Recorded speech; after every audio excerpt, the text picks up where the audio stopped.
हाँ दोस्तों, नमस्कार। एक बार फिर से आप सभी लोगों का आपके अपने चहेते YouTube channel Physics with Concept पर दिल खोल करके हार्दिक स्वागत और अभिनंदन है। तो दोस्तों, आज की क्लास में हम सभी लोग अब रिवीजन शुरू कर रहे हैं। जो बचा हुआ है उसको आपको वीडियो मिलती रहेगी।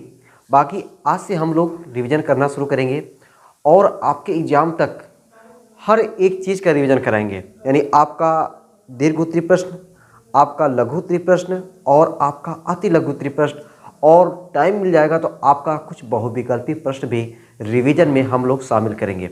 और साथ ही साथ आपके लास्ट में कम से कम 3-4 साल का आपका अंशाल पेपर भी कराने वाले हैं। तो बहुत सारा मज़ा आने वाला है। रिवीजन में बहुत ही मज़ा आता है। बस ज़रूरत है कि आपको जो चीज़ का रिवीजन चल रहा है उसको एक बार आप सरसरी निगाह से एक बार बढ़िया से देखे रहेंगे। उसके बाद जब रिवीजन की क्लास को देखने बैठेंगे, आपको रिवीजन की क्लास में कुछ लिखना नहीं है। बस आपको कौन सा टॉपिक है, उस टॉपिक को कैसे कैसे समझाया जा रहा है उसको देखना है। उसके बाद फिर उसी को अपने तरीके से उसको सॉल्व करना है। ठीक ना। आप बढ़िया तरीके से रिवीजन का एंजॉय करिए और देखिए कि यहाँ पे कौन कौन सा क्वेश्चन मैं रिवीजन करवा रहा हूँ, कौन कौन सा क्वेश्चन इंपॉर्टेंट क्वेश्चन है, और कोशिश करना है कि आपको वही क्वेश्चंस लगभग तैयार कर लेना है। ठीक है। जो क्वेश्चन मैं यहाँ पे रिवीजन कराऊँ उसको तो आपको एकदम हर हाल में तैयार करना है। बाकी अगर आपको और भी कुछ क्वेश्चंस इंपॉर्टेंट लग रहे हैं उसको ज़रूर भी आप समय दें। ठीक है। तो आज की रिवीजन की आपकी पहली क्लास है। ठीक है। और हम लोग कोशिश करेंगे कि एक इकाई का, यानी हर इकाई हमारी टोटल 9 इकाई है, उस टोटल 9 इकाई में कम से कम आपको 10 से 11 वीडियो मिलने वाली है रिवीजन की। अब ये 10 से 11 वीडियो आपको जो आपका जो लक्ष्य है आपकी बार 90 पार, उसमें ये काफ़ी हेल्प करने वाला है। और उन साथियों का भी काफ़ी हेल्प करेगी जिनको फिजिक्स में बहुत डर लगता है। उनको ये लगता है कि भाई मैं सब सब्जेक्ट में पास हो सकता हूँ लेकिन मुझे फिजिक्स में पास होने में डर लगता है। तो भाई उन लोगों के लिए स्पेशली है ये कि उनको पास होने में तो डर एकदम लगेगा ही नहीं। उनको फिजिक्स में कम से कम 70 नंबर में अगर ये आपने रिवीजन क्लास बढ़िया से देख लिया तो आपको 35 से 40 नंबर आपको आ सकते हैं अभी से ही। अभी से जितना रिवीजन कराया जा रहा है उसको बढ़िया से देखिए, बढ़िया से प्रैक्टिस करिए, उसी को केवल लिख लिख करके अभ्यास करिए। इतना मैं गारंटी देता हूं कि आपका 35 से 40 नंबर केवल रिवीजन क्लास देख लीजिए, आपको उतना आने का चांस रहेगा। फेल होने का तो आपको सपनों में भी नहीं नज़र आएगा। ठीक ना। तो आप एकदम अपने उन दोस्तों के साथ ज़रूर शेयर करें जिनको फिजिक्स में काफ़ी डर लगता है, जिनको ये लगता है कि मैं फिजिक्स में अब की बार फेल हो रहा हूँ। तो भाई फेल एकदम तो होना ही नहीं है। अगर आपको 70 नंबर में 40 नंबर लेकर आ रहे हो, बाकी उधर का आपका प्रैक्टिकल में आपको लगभग 29-30 नंबर मिल रहा है, तो आप टोटल फिजिक्स में 70% स्कोर कर रहे हो। 70% फिजिक्स में स्कोर करना अपने आप में बहुत बड़ी बात होती है। ठीक है। तो बहुत बड़ी बात को केवल आपको सुनने से नहीं होगा, उसके लिए आपको मेहनत करना पड़ेगा, जी जान से लगना पड़ेगा। जितना मैं रिवीजन करवाऊंगा उस रिवीजन को एक जगह पर लिख करके उसी को बार बार प्रैक्टिस करना पड़ेगा। ठीक है। तो एकदम हो जाइए तैयार और कापी कलम के साथ हम जब भी रिवीजन करने बैठे लिख लिख करके बार बार लिख लिख करके प्रैक्टिस करें। ठीक है। तो आज की रिवीजन में ये पहला क्लास है और पहले हम लोग देखते हैं भाई, देखो हम तो एकदम इंपॉर्टेंट चीज़ों को यहाँ पे जिक्र करने वाले हैं। ठीक ना। तो पहले दोस्तों हम लोग देखते हैं, आज हम लोग को यहाँ पे दीर्घ उत्तरीय प्रश्नों पर चर्चा करनी है। किस पे चर्चा करनी है? दीर्घ उत्तरीय प्रश्न के डेरिवेशन पर। दीर्घ उत्तरीय प्रश्न में और प्रश्न में जो रहेगा हमारा डेरिवेशन पे याद रहे। ठीक ना। दीर्घ उत्तरीय प्रश्न के डेरिवेशन पे आज हम लोग चर्चा करेंगे। ठीक है। तो अब चर्चा करते हैं। तो उसमें भाई मैं पहला क्वेश्चन शामिल कर रहा हूँ कि वैद्युत क्षेत्र की तीव्रता। ठीक ना। वैद्युत क्षेत्र की तीव्रता क्या होती है? अब यहाँ पे आपको क्वेश्चन लिखने की जरूरत नहीं है, बस केवल समझना है। वैद्युत क्षेत्र की तीव्रता, वैद्युत क्षेत्र की तीव्रता क्या होती है? ठीक। तो अब देखो मैं वैद्युत क्षेत्र की तीव्रता इसलिए बता रहा हूँ पहले क्योंकि जब वैद्युत क्षेत्र की तीव्रता हम लोग सीखे रहेंगे, वैद्युत क्षेत्र की तीव्रता से हम लोग वैद्युत द्विध्रुव और वैद्युत द्विध्रुव के कारण वैद्युत विभव अच्छी स्थिति में और निरक्षी स्थिति में, ये टॉपिक हमारे एग्जाम में समझो इस बार एकदम छपने वाला है। ठीक ना। वैद्युत क्षेत्र की तीव्रता तो नहीं पूछा जाता है, इसका मात्रक, इसका विभव पूछा जाता है। और वैद्युत क्षेत्र की तीव्रता जब समझे रहेंगे तो वैद्युत द्विध्रुव के कारण अच्छी स्थिति में और निरक्षी स्थिति में वैद्युत क्षेत्र की तीव्रता क्या, फार्मूला क्या होता है, वह जो क्वेश्चन है वह क्वेश्चन हमारे लिए बहुत ही इंपॉर्टेंट है। ठीक है, तो पहले हम लोग देख लेते हैं वैद्युत क्षेत्र की तीव्रता। अब देखो यहाँ पे हम लोग डिफिनीशन यहाँ पे रट्टा मारने नहीं बैठे हैं और डिफिनीशन यहाँ पे केवल फार्मूले से याद करेंगे। तो वैद्युत क्षेत्र की तीव्रता को हम लोग ई से लिखते हैं। ई बराबर फार्मूला होता है F/Q0। ई का फार्मूला क्या होता है? F/Q0, जहाँ पे ई क्या है? वैद्युत क्षेत्र की तीव्रता, F क्या है? वैद्युत बल है, Q0 क्या है? आवेश है। तो परीक्षण आवेश पर या एकांक परीक्षण आवेश पर लगने वाले बल को वैद्युत क्षेत्र की तीव्रता कहते हैं। एकांक परीक्षण आवेश पर लगने वाले बल को वैद्युत क्षेत्र की तीव्रता कहते हैं। वैद्युत क्षेत्र की तीव्रता कैसी राशि मेरे दोस्तों? तो राशि अगर ये है, कैसी राशि है? सदिश राशि है। कैसे पता चला? क्योंकि आवेश अदिश राशि है, बल सदिश राशि है, तो वैद्युत क्षेत्र की तीव्रता सदिश राशि हो गया। अगर ये सदिश राशि है तो इसकी दिशा होगी, दिशा किधर होती है? बल की दिशा में। सदिश राशि इसकी दिशा किधर होगी? वह दिशा हो जाएगी इसकी बल की दिशा में। तो जिधर बल रहेगा बल की दिशा में क्या हो जाएगा? वैद्युत क्षेत्र की तीव्रता हो जाएगी। ठीक ना, बल की दिशा में इसकी क्या होती है? दिशा होती है। मात्रक की बात कर लेते हैं, इसका मात्रक क्या होता है? वेरी इंपॉर्टेंट मात्रक है भाई इसका।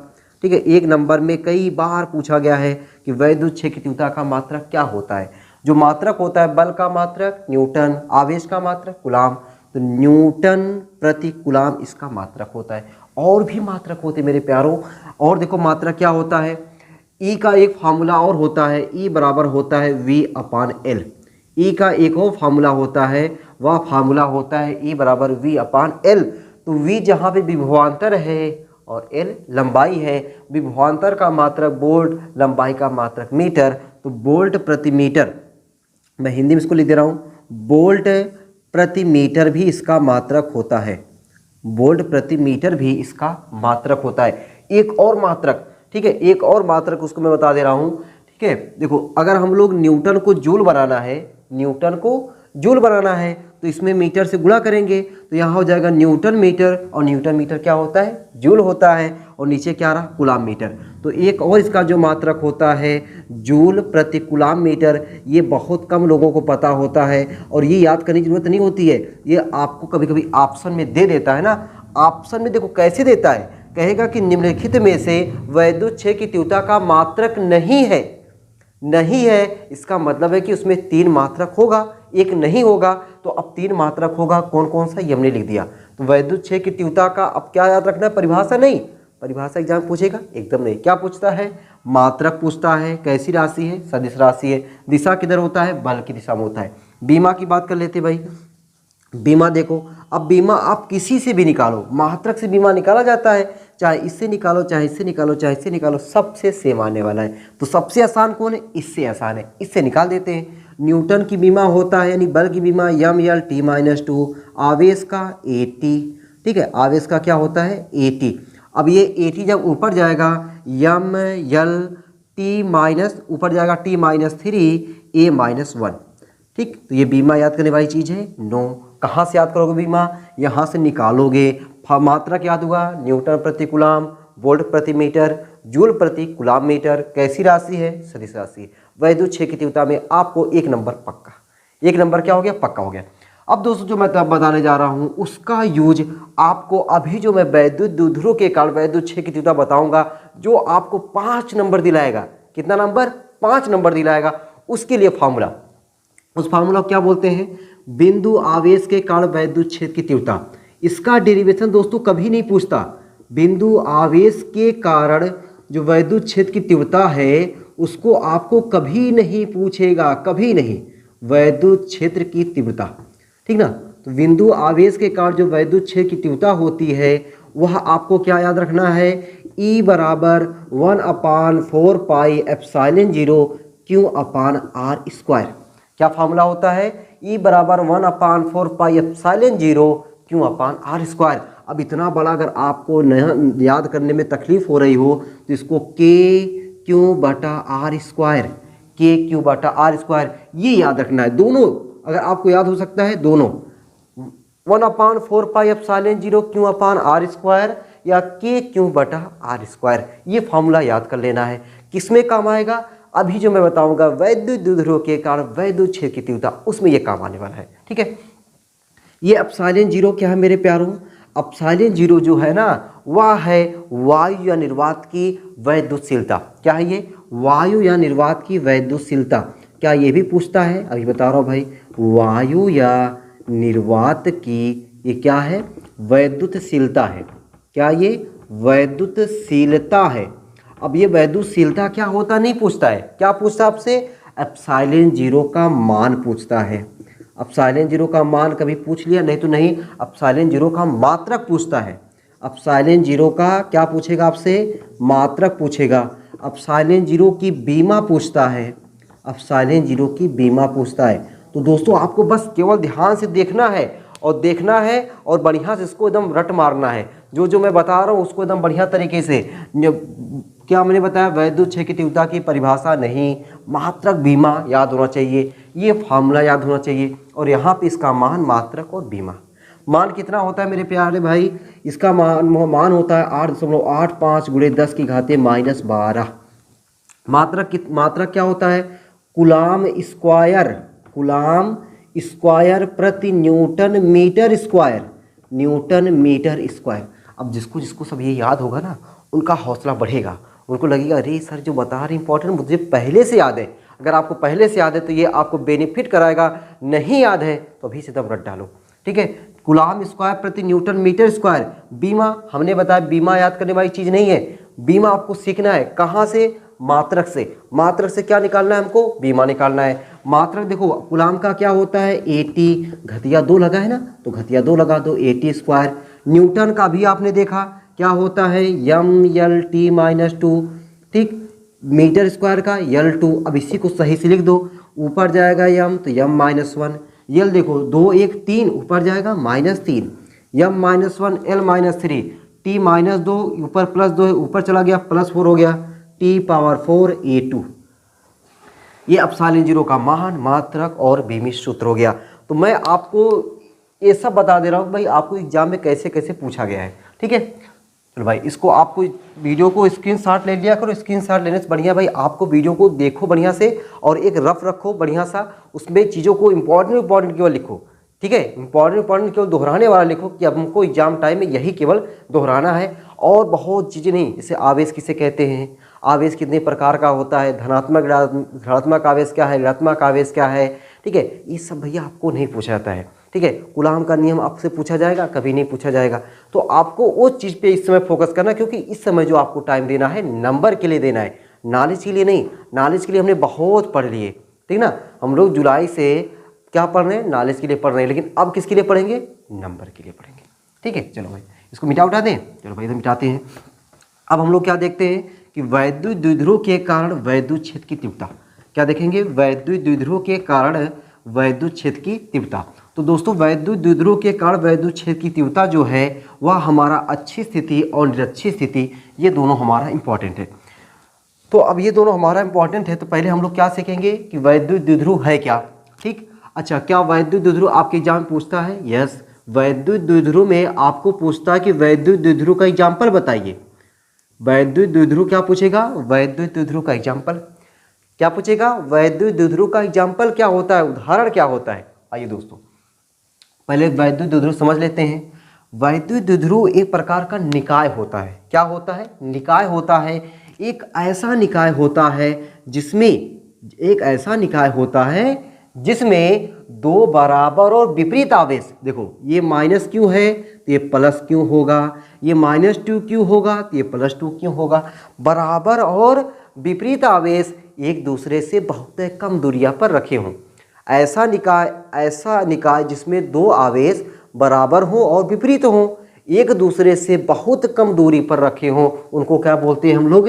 वैद्युत द्विध्रुव बोलते हैं। तो ये हमारा क्या बन गया? एक वैद्युत द्विध्रुव बन गया। क्यों? क्योंकि इसमें बराबर और विपरीत आवेश बहुत कम दूरी पर रखे हैं। अच्छा, कमाल की बात यह है जो इनके बीच की बहुत कम दूरी है ना, उनको 2L से लिखा जाता है। क्या लिखते हैं? 2L से लिखते हैं।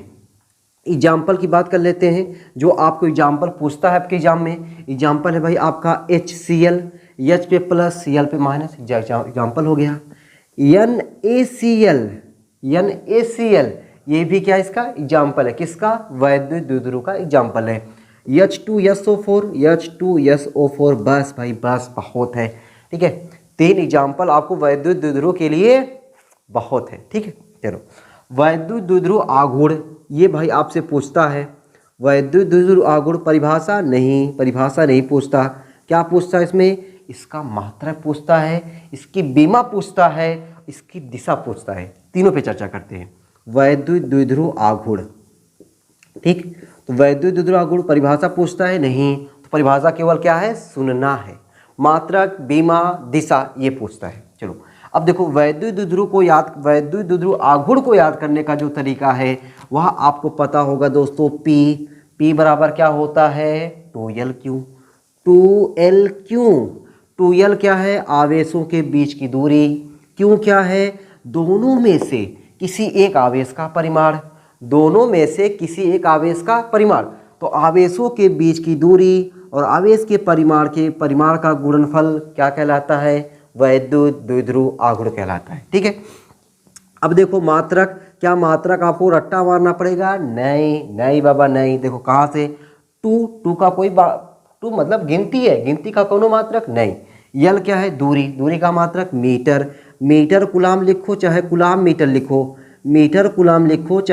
मीटर लिखो, दोनों बात एक ही है। तो आपको कुलाम मीटर दिख जाए ना तो घबराना मत, समझ जाओ वही है, चाहे मीटर कुलाम लिखो चाहे कुलाम मीटर लिखो। मात्रक हो गया। अब मात्रक से क्या निकालोगे? बीमा भाई, बीमा बता दो, बीमा क्या हो जाएगा? यल, आवेश का 80, यल 80 हो गया बीमा। कैसी राशि है ये? सदिश राशि है, मतलब इसमें दिशा होगा। दिशा किधर होता है? -Q से +Q की ओर, -Q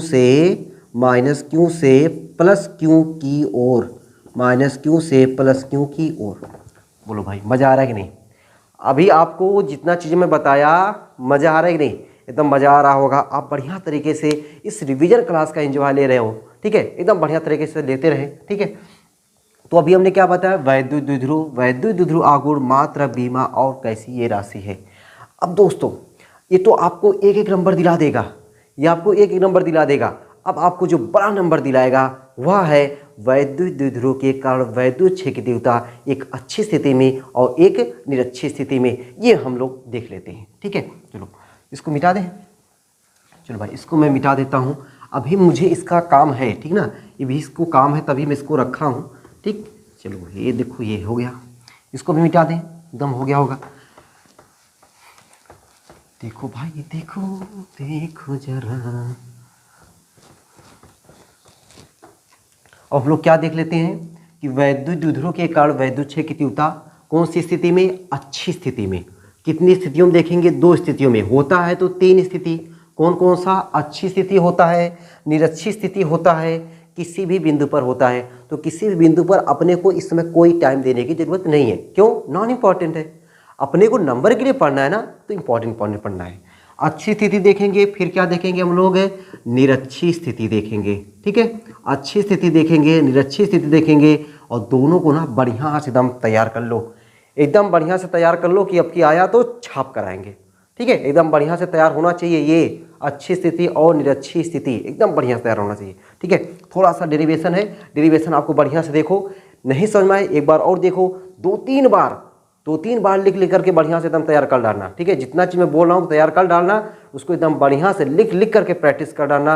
अगर फिजिक्स में फेल होने से डरते हो तो नहीं फेल होना है, अब एकदम अपना नाम रोशन करके रखना है। अब की बार 90 पार लेकर आना है, तो आपको तो ये पहले से एकदम आता ही है। ठीक है, लेकिन जिन लोगों को डर लग रहा है कि इस बार फेल हो सकते हैं, मेरे भाई ये जो मैं बता रहा हूँ ना, इसको रट डालो, इसको लिख करके प्रैक्टिस करके तब रट डालो। ठीक है, चलो अब देखो अच्छी स्थिति क्या होता है? अक्ष की दिशा में, और निरक्षी स्थिति क्या होता है? अक्ष के लंबवत होता है। निरक्षी स्थिति क्या होता है? अक्ष के लंबवत, अक्ष की दिशा में, अक्ष के लंबवत। अब देखो अक्ष की दिशा में देखो मतलब क्या समझोगे?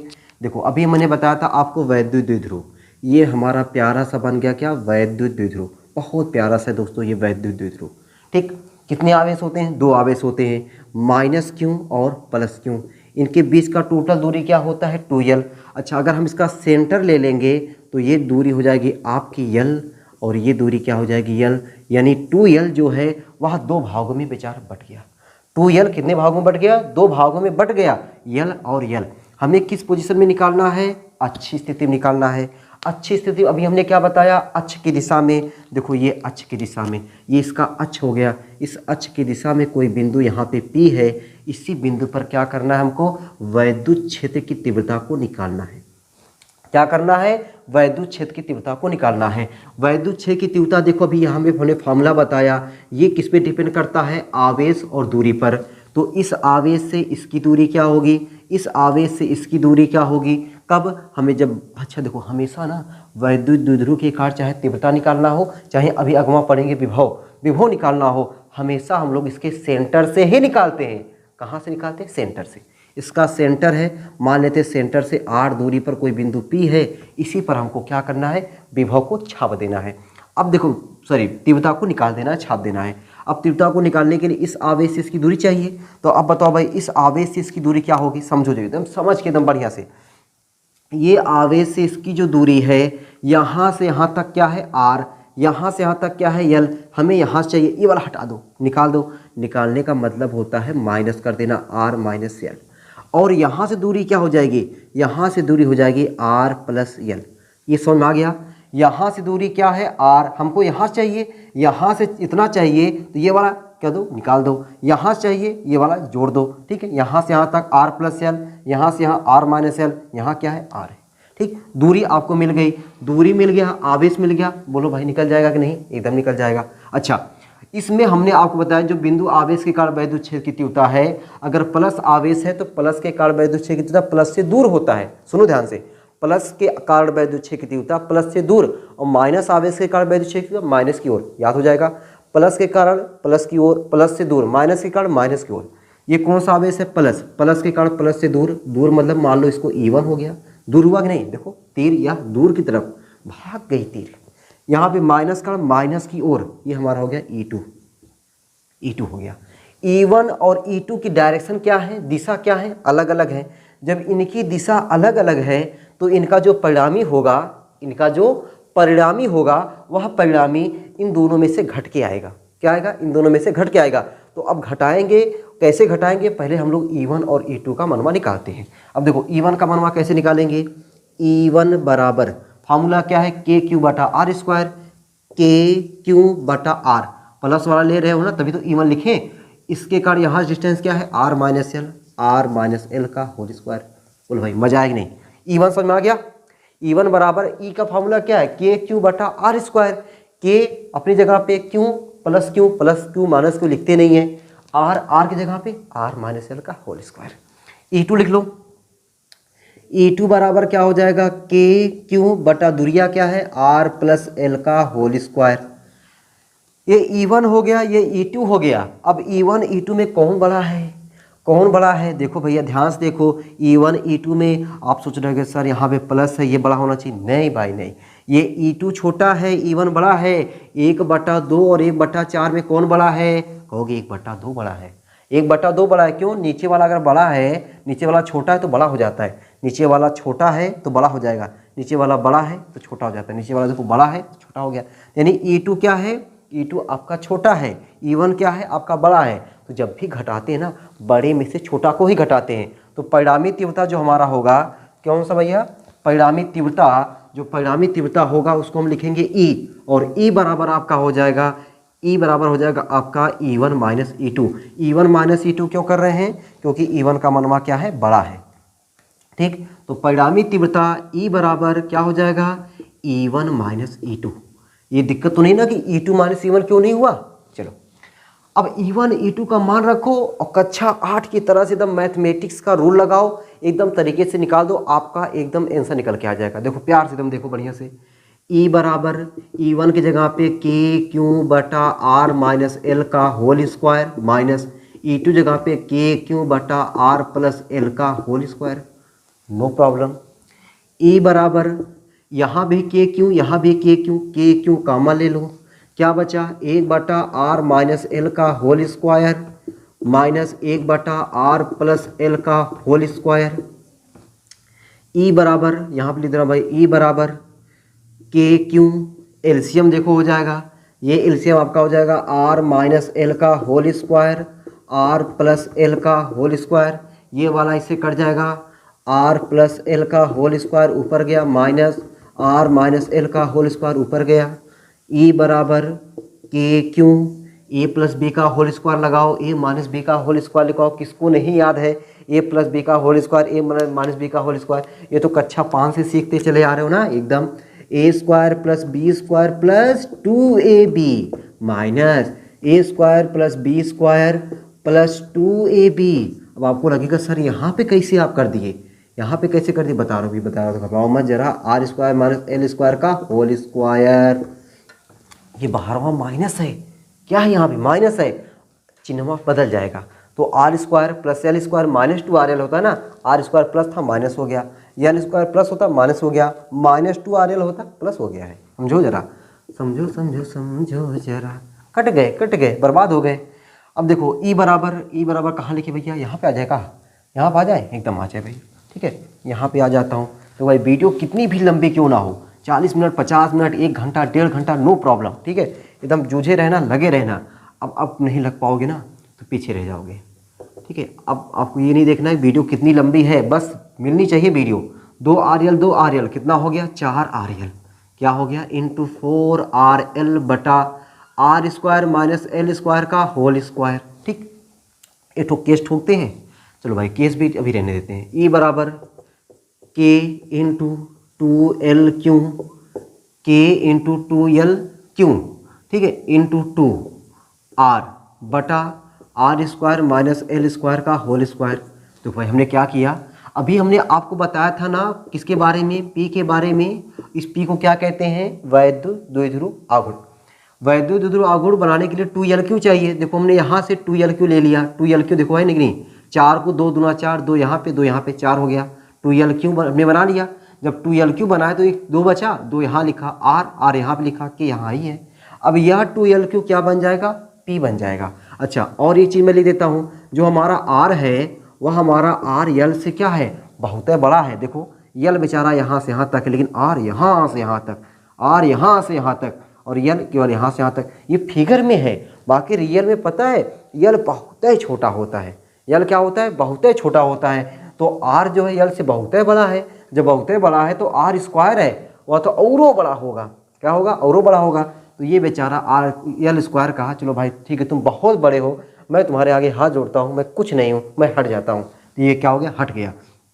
आर स्क्वायर आर की घात 4, आर स्क्वायर आर की घात 4।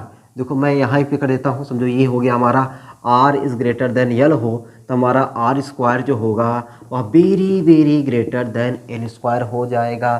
ठीक, तो हमारा यल स्क्वायर तो कहा भाई ठीक है मैं जा रहा हूँ, वो हट गया। तो 2l की जगह पे पी, के गुणे पी गुणे 2r बटे आर की घात 4। एक आर से कट गया। क्या निकल के आया? यहाँ पे लिख दें, जो निकल के आया मैं यहाँ पे लिख दूँ। चलो भाई ये देखो यहाँ पे लिखता हूँ ना, क्या निकल के आया? ई बराबर 2 पहले देता हूँ, 2kp बटा आर क्यूब। ये जो डेरिवेशन है वेरी इंपॉर्टेंट है। 2kp अपान आर क्यूब जो डेरिवेशन निकल के आया है ये क्या है? बहुत ही इंपॉर्टेंट है। ठीक, अच्छी स्थिति में कैसे निकाला गया? छोटा सा ये डेरिवेशन है। टोटल जो आपको बात समझनी थी, यहाँ पे E1 की डायरेक्शन में होता है प्लस के कारण वैद्युत क्षेत्र प्लस से दूर, माइनस के कारण वैद्युत क्षेत्र माइनस की ओर। अब दोस्तों ये समय नहीं है कि आपको बताने की कि प्लस के कारण वैद्युत क्षेत्र प्लस से दूर कैसे हो रहा है, माइनस के कारण माइनस की ओर कैसे हो रहा है। ये जरूरत नहीं कैसे हो रहा है, ये नहीं हमें एग्जाम में थोड़ी दिखाना कैसे हो रहा है, बस हो रहा है। देखो ये प्लस से दूर हुआ, माइनस की ओर हुआ। ये डायरेक्शन आपको फिगर बना लेना है, E1 E2 का मान लिखना है। बाकी इसके बारे में जो राम कथा प्रेम कथा हमने लिखवाया होगा, माना एक वैद्युत द्विध्रुव जिनकी आवेश माइनस क्यू और प्लस क्यू है, इनके बीच की दूरी 2l है, इसके मध्य बिंदु O से स्मॉल r मीटर की दूरी पर कौनों बिंदु बड़का P है, उस बिंदु पर वैद्युत क्षेत्र की तीव्रता निकालनी है। ये सब नहीं लिखोगे ना तब भी आपको जितना नंबर है उतना नंबर पूरा मिलेगा। अगर लिख दोगे थोड़ा सा ये लगेगा भाई एग्जामिनर को लड़का बहुत अच्छा है, लड़की बहुत अच्छे से लिखा हुआ है। नहीं लिखोगे तब भी वो कहेगा वाह क्या मस्त डेरिवेशन किया है। ठीक है, क्या कहेगा? क्या मस्त डेरिवेशन किया है। और आपको जितना नंबर है उतना नंबर वो मुस्कुरा के आपकी कॉपी में लिख देगा। ठीक है, तो ये रहा भाई आपका अच्छी स्थिति में हमने डेरिवेशन को आपको बताया। ठीक है, अब आपको करना क्या है, इस डेरिवेशन को बढ़िया से समझ करके इसको 2-3 बार एकदम प्रैक्टिस कर डालो ताकि ये आए तो आप उसको छाप के आए। ठीक ना, चलो इसके बाद हम लोग क्या देख लेते हैं, निरक्षी स्थिति। ठीक है, मैं साइड हो गया हूँ। ठीक है, इसमें कुछ आपको साथ साथ इसको आपको प्रैक्टिस करते चलना भाई, ये आपका रिवीजन हो रहा है। ठीक ना, ये आपका क्या हो रहा है, रिवीजन हो रहा है। यहाँ पे नोट्स थोड़ी बनवाया जा रहा है, या आपको बैठ करके नोट्स बनवाया जाए एक ही चीज़ों को, थोड़ा सा फास्ट रहेंगे। ठीक है, और थोड़ा सा फास्ट जरूरी है ना, क्योंकि भाई ये रिवीजन क्लास है। आजा रे आजा रे आजा रे दिल पर जा। अब हम लोग क्या देख लेते हैं भाई, निरक्षी स्थिति देख लेते हैं ना। अब निरक्षी स्थिति अभी हमने क्या बताया, निरक्षी स्थिति जो होता है वह क्या होता है, अक्ष के लंबवत होता है। अच्छी स्थिति क्या होता है, अक्ष की दिशा में, अक्ष की दिशा में अच्छी स्थिति, अक्ष के लंबवत निरक्षी स्थिति। देखो अक्ष के लंबवत, पहले क्या बनाएंगे हम लोग, एक वैद्युत द्विध्रुव बनाएंगे। आजा वैद्युत द्विध्रुव, ये देखो आ गया, ये क्या है, वैद्युत द्विध्रुव है। वैद्युत द्विध्रुव का एग्जाम्पल याद है ना, HCl, NaCl, H2SO4, 3 बहुत है, माइनस क्यों प्लस क्यों। ठीक है, कहाँ से निकालना होता है, हमेशा सेंटर से। सेंटर क्या मान लिया, O। टोटल डिस्टेंस क्या होती है, 2L। यहाँ पे डिस्टेंस क्या हो जाएगा, L। ये डिस्टेंस क्या हो जाएगा, L। ठीक, डिस्टेंस बढ़ गया, L हो गया ना। ठीक, अच्छी स्थिति निकाल चुके हैं, निरक्षी स्थिति, अक्ष के लंबवत। अक्ष के लंबवत देखो ये देखो है, यह अक्ष के लंबवत मान लेते हैं 8 मीटर की दूरिया पर कोनो बिंदु P है, और उसी बिंदु पर हमको क्या करना है, वैद्युत क्षेत्र की तीव्रता को निकाल देना है। अब वैद्युत क्षेत्र की तीव्रता को निकालने के लिए अभी हमने फार्मूला बताया, E बराबर KQ बटा R²। E बराबर क्या बताया, KQ बटा R²। ये फार्मूला याद होना चाहिए। इस फार्मूले में आवेश उनके बीच की दूरी, आवेश उनके बीच की दूरी चाहिए। इस आवेश से इनके बीच की दूरी हमको चाहिए ये वाला डिस्टेंस, इस आवेश से इनके बीच की दूरी चाहिए ये डिस्टेंस। ये डिस्टेंस निकाल लेते हैं, ये R है, ये L है, और ये सीधी लाइन है, तो समकोण त्रिभुज बन गया। समकोण त्रिभुज बन गया। अच्छा मान लेते ये झुका हमारा थीटा है, ये भी झुका हम लोग मान लेते भाई थीटा, भाई झुका हुआ है ना, किसी कोण पर झुका हुआ है तो थीटा हो गया। लंब है, लंब पता है R, आधार पता है L, तो कर्ण नहीं निकल जाएगा, निकल जाएगा। पाइथागोरस प्रमेय से कर्ण का मान निकालेंगे R² प्लस L²। पाइथागोरस प्रमेय से कर्ण का मान निकालेंगे R² प्लस L²। ठीक, अब देखो, अब हम बता दें दिशा आपको। हमने बताया दिशा जो होता है, प्लस के कारण वैद्युत क्षेत्र प्लस से दूर, माइनस के कारण माइनस की ओर, प्लस के कारण प्लस से दूर। ये देखो ऐ से दूर हो गया, ये दूर हमने क्या मान लिया, E1। माइनस के कारण माइनस की ओर, माइनस को हमने क्या मान लिया, E2। ठीक, अब बताओ भाई, अगर ये कोण थीटा है, ये कोण थीटा है, तो बाहरवा वाला कोण क्या हो जाएगा, 2 थीटा हो जाएगा। क्या हो जाएगा, 2 थीटा हो जाएगा। अब अगर ये 2 थीटा हो गया तो इन दोनों का परिणामी आराम से निकाल सकते हैं ना, एकदम निकाल सकते हैं। तो परिणामी निकालने से पहले हम लोग E1 और E2 का मान देख लेते हैं। E1 का मान, E1 का मान देखो कैसे निकालेंगे, KQ बटा R²। KQ बटा R, R का मतलब ये, इसका स्क्वायर यानी R² प्लस L²। ये करड़ी में है, करड़ी में है, इसका हमें क्या कर देना है, स्क्वायर कर देना है। आपको पता है ना, जब कड़ी का स्क्वायर किया जाता है ना, कड़ी भाग जाती है, मतलब कड़ी हट जाती है यार। KQ बटा R² प्लस L²। अच्छा, यही E1 का मान आया है, तो यही आपको E2 का भी मान आएगा, KQ बटा R² प्लस L²। KQ बटा R² प्लस L², E1 और E2 का मान आ गया। अच्छा, अगर जब दोनों E1 और E2 डायरेक्ट किसी कोण पर झुके हों, तब उनका परिणामी निकालने का फार्मूला होता है E बराबर करड़ी में E1² plus E2² plus 2E1 E2 cos theta.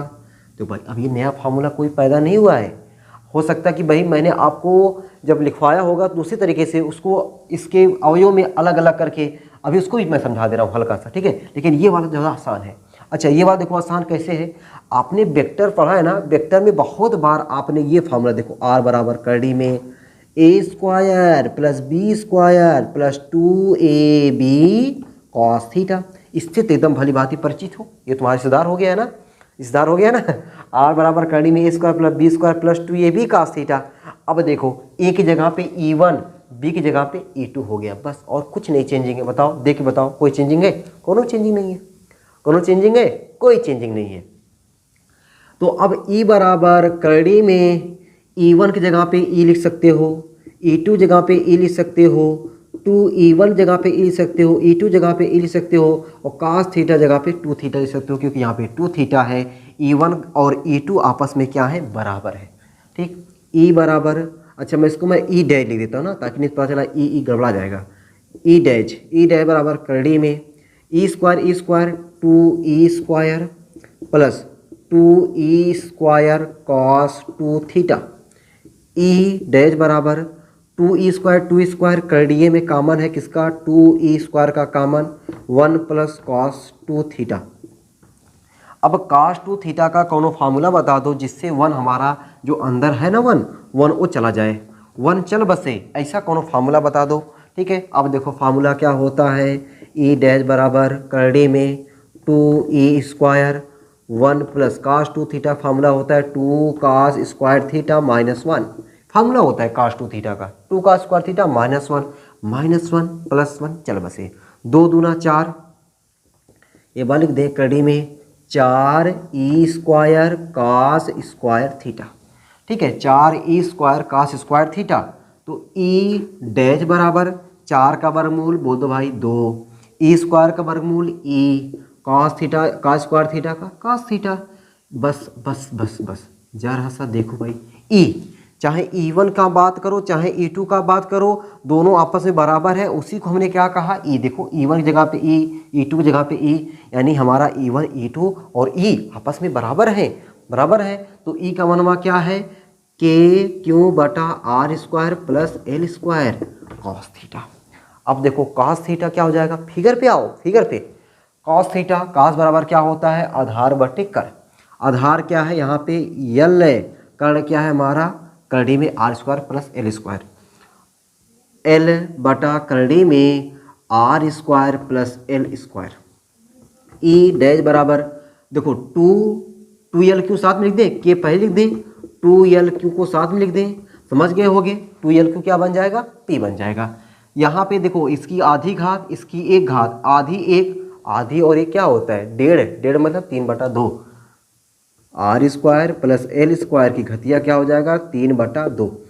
2l Q जगह पे p लिख दो, और ये भी कह दो कि जो r है l से बड़ा है, तो r² जो होगा l² से बहुत बड़ा हो जाएगा।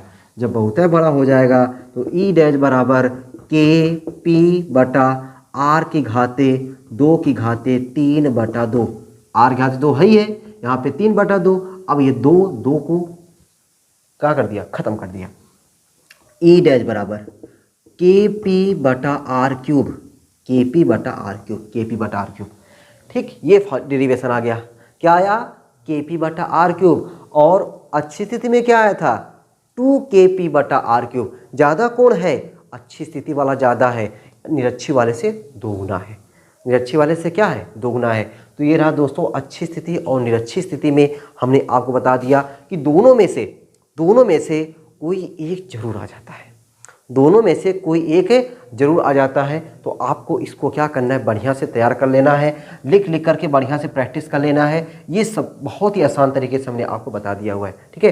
अब अगर आप चाहते इसको E1 को लंबवत घटक और क्षैतिज घटक में भी तोड़ सकते थे, वो वाला भी समझ लो। इसको भी E2 को भी लंबवत घटक और क्षैतिज घटक में तोड़ सकते हो। देखोगे ये आपका जिसके साथ देखो, अगर ये आपका 2 थीटा है तो ये हो जाएगा आपका थीटा, ये हो जाएगा आपका थीटा, 2 थीटा हटा दें, ये हो जाएगा आपका थीटा। तो जिसके साथ कोण बनता है वह घटक कॉस में E1 कॉस थीटा। देखो E2 वाला, ये वाला घटक कोण बना है तो वह हो जाएगा E2 कॉस थीटा। इसके साथ कोण नहीं बना है तो E1 साइन थीटा। पता नहीं कितनी बार बताएं, जिसके साथ कोण बनेगा कॉस में, जिसके साथ कोण नहीं बनेगा साइन में।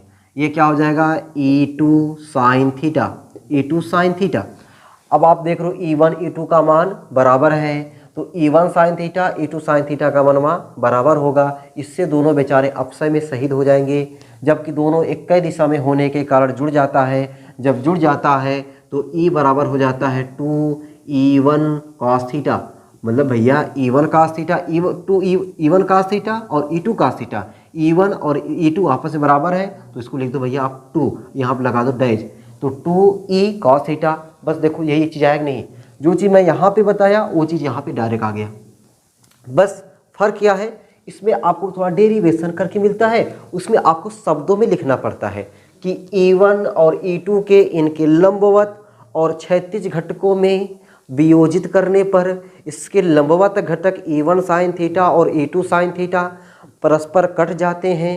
क्यों कट जाते हैं? क्योंकि इनके मान परिमाण में बराबर लेकिन दिशा में विपरीत होते हैं। जबकि इसके क्षैतिज घटक E1 cos थीटा और E2 cos थीटा एक ही दिशा में होने के कारण जुड़ जाते हैं। ठीक है, तब ये चीज़ पूरा लिखोगे। अब ये चीज़ लिखोगे ना, आपको 4-5 लाइन देना पड़ेगा। अब ये 4-5 लाइन देने के ना बराबर ये आपको सिंपल सा डेरिवेशन हो जाता है। ठीक है, बाकी वो चीज़ यहाँ पे मिला, वही चीज़ यहाँ पे ये भी मिला। समझ में आ गया ना? तो अच्छी स्थिति निरक्षी स्थिति एकदम तैयार हो गया, एकदम बढ़िया से तैयार हो गया होगा। ठीक है, चलो दोस्तों, अब हम लोग देखते हैं। अब इससे देखो, अभी आपको स्थिर वैद्युतिकी हमने यहाँ पे क्या लिखा हुआ, स्थिर वैद्युतिकी मतलब वैद्युतिकी यानी इकाई 1 का डेरिवेशन कराने वाले हैं। ठीक है, अब हम लोग देख लेते हैं गॉस की प्रमेय। ठीक है, गॉस की प्रमेय पाते हैं। ठीक है, चलो भाई, तो लंबा क्लास रहेगा ना, इसको आपको देखना है एकदम, एक बार में, 2 बार में, 3 बार में, 4 बार में, जितनी बार में देखो, लेकिन आपको पूरा देखना है। आप खुद समझ गए हो कि हाँ डेरिवेशन, ये जो रिवीजन चल रहा है वो रिवीजन में कितना मज़ा है। ठीक है, रिवीजन में मज़ा है। अच्छा, अगर मुझसे कुछ रिवीजन करने में आप भाई देखो छूटेगा तो बहुत कुछ छूटेगा, लेकिन अगर आपको इसमें कुछ कम समझ में आएगा तो आप लोग कमेंट बॉक्स में मेंशन करिएगा। उसको अलग जो अगली वीडियो रहेगी, अगली वीडियो जो रिवीजन की रहेगी उसमें ज़रूर आपको उस चीज़ को बताया जाएगा। ठीक ना? चलो, अब हम लोग धीरे धीरे ना आगे बढ़ते हैं और आगे बढ़ते हैं और आपको मज़ा दिलाते हैं और आप मज़ा लेते रहिए और अपना कॉन्फिडेंस बढ़ाते रहिए। ठीक है, अब यहाँ पे डिपेंड करेगा कि आपका कॉन्फिडेंस कितना आगे बढ़ रहा है। अगर आपको तैयार है तो आपको मज़ा आ रहा है, नहीं तैयार है तो उसको सजा मत समझिए, उसको लग जाइए और मेहनत कर डालिए। जितना चीज़ें बताई जा रही है उतने ही चीज़ों को बढ़िया से एकदम तैयार कर डालिए, लिख लिख करके एकदम बढ़िया से अभ्यास कर डालिए। चलो, अब दोस्तों हम लोग गॉस की प्रमेय समझते हैं। क्या समझते हैं? गॉस की प्रमेय। गॉस की प्रमेय। अब गॉस की प्रमेय को समझने के लिए, गॉस की प्रमेय को समझने के लिए आपको सबसे पहले समझना पड़ेगा वैद्युत फ्लक्स। क्या समझना पड़ेगा? वैद्युत फ्लक्स। तो आइए दोस्तों, पहले हम लोग वैद्युत फ्लक्स को ही समझ लेते हैं। क्या समझ लेते हैं हम लोग? वैद्युत फ्लक्स। अब देखो, ये वैद्युत फ्लक्स की परिभाषा एग्जाम में आ सकती है। ठीक है, वैद्युत फ्लक्स से आप क्या समझते हैं? इसकी परिभाषा, मात्रक और बीमा दीजिए।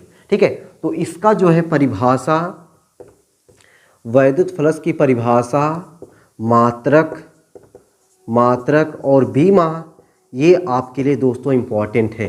क्या है ये? 1 नंबर के लिए वेरी इंपॉर्टेंट है।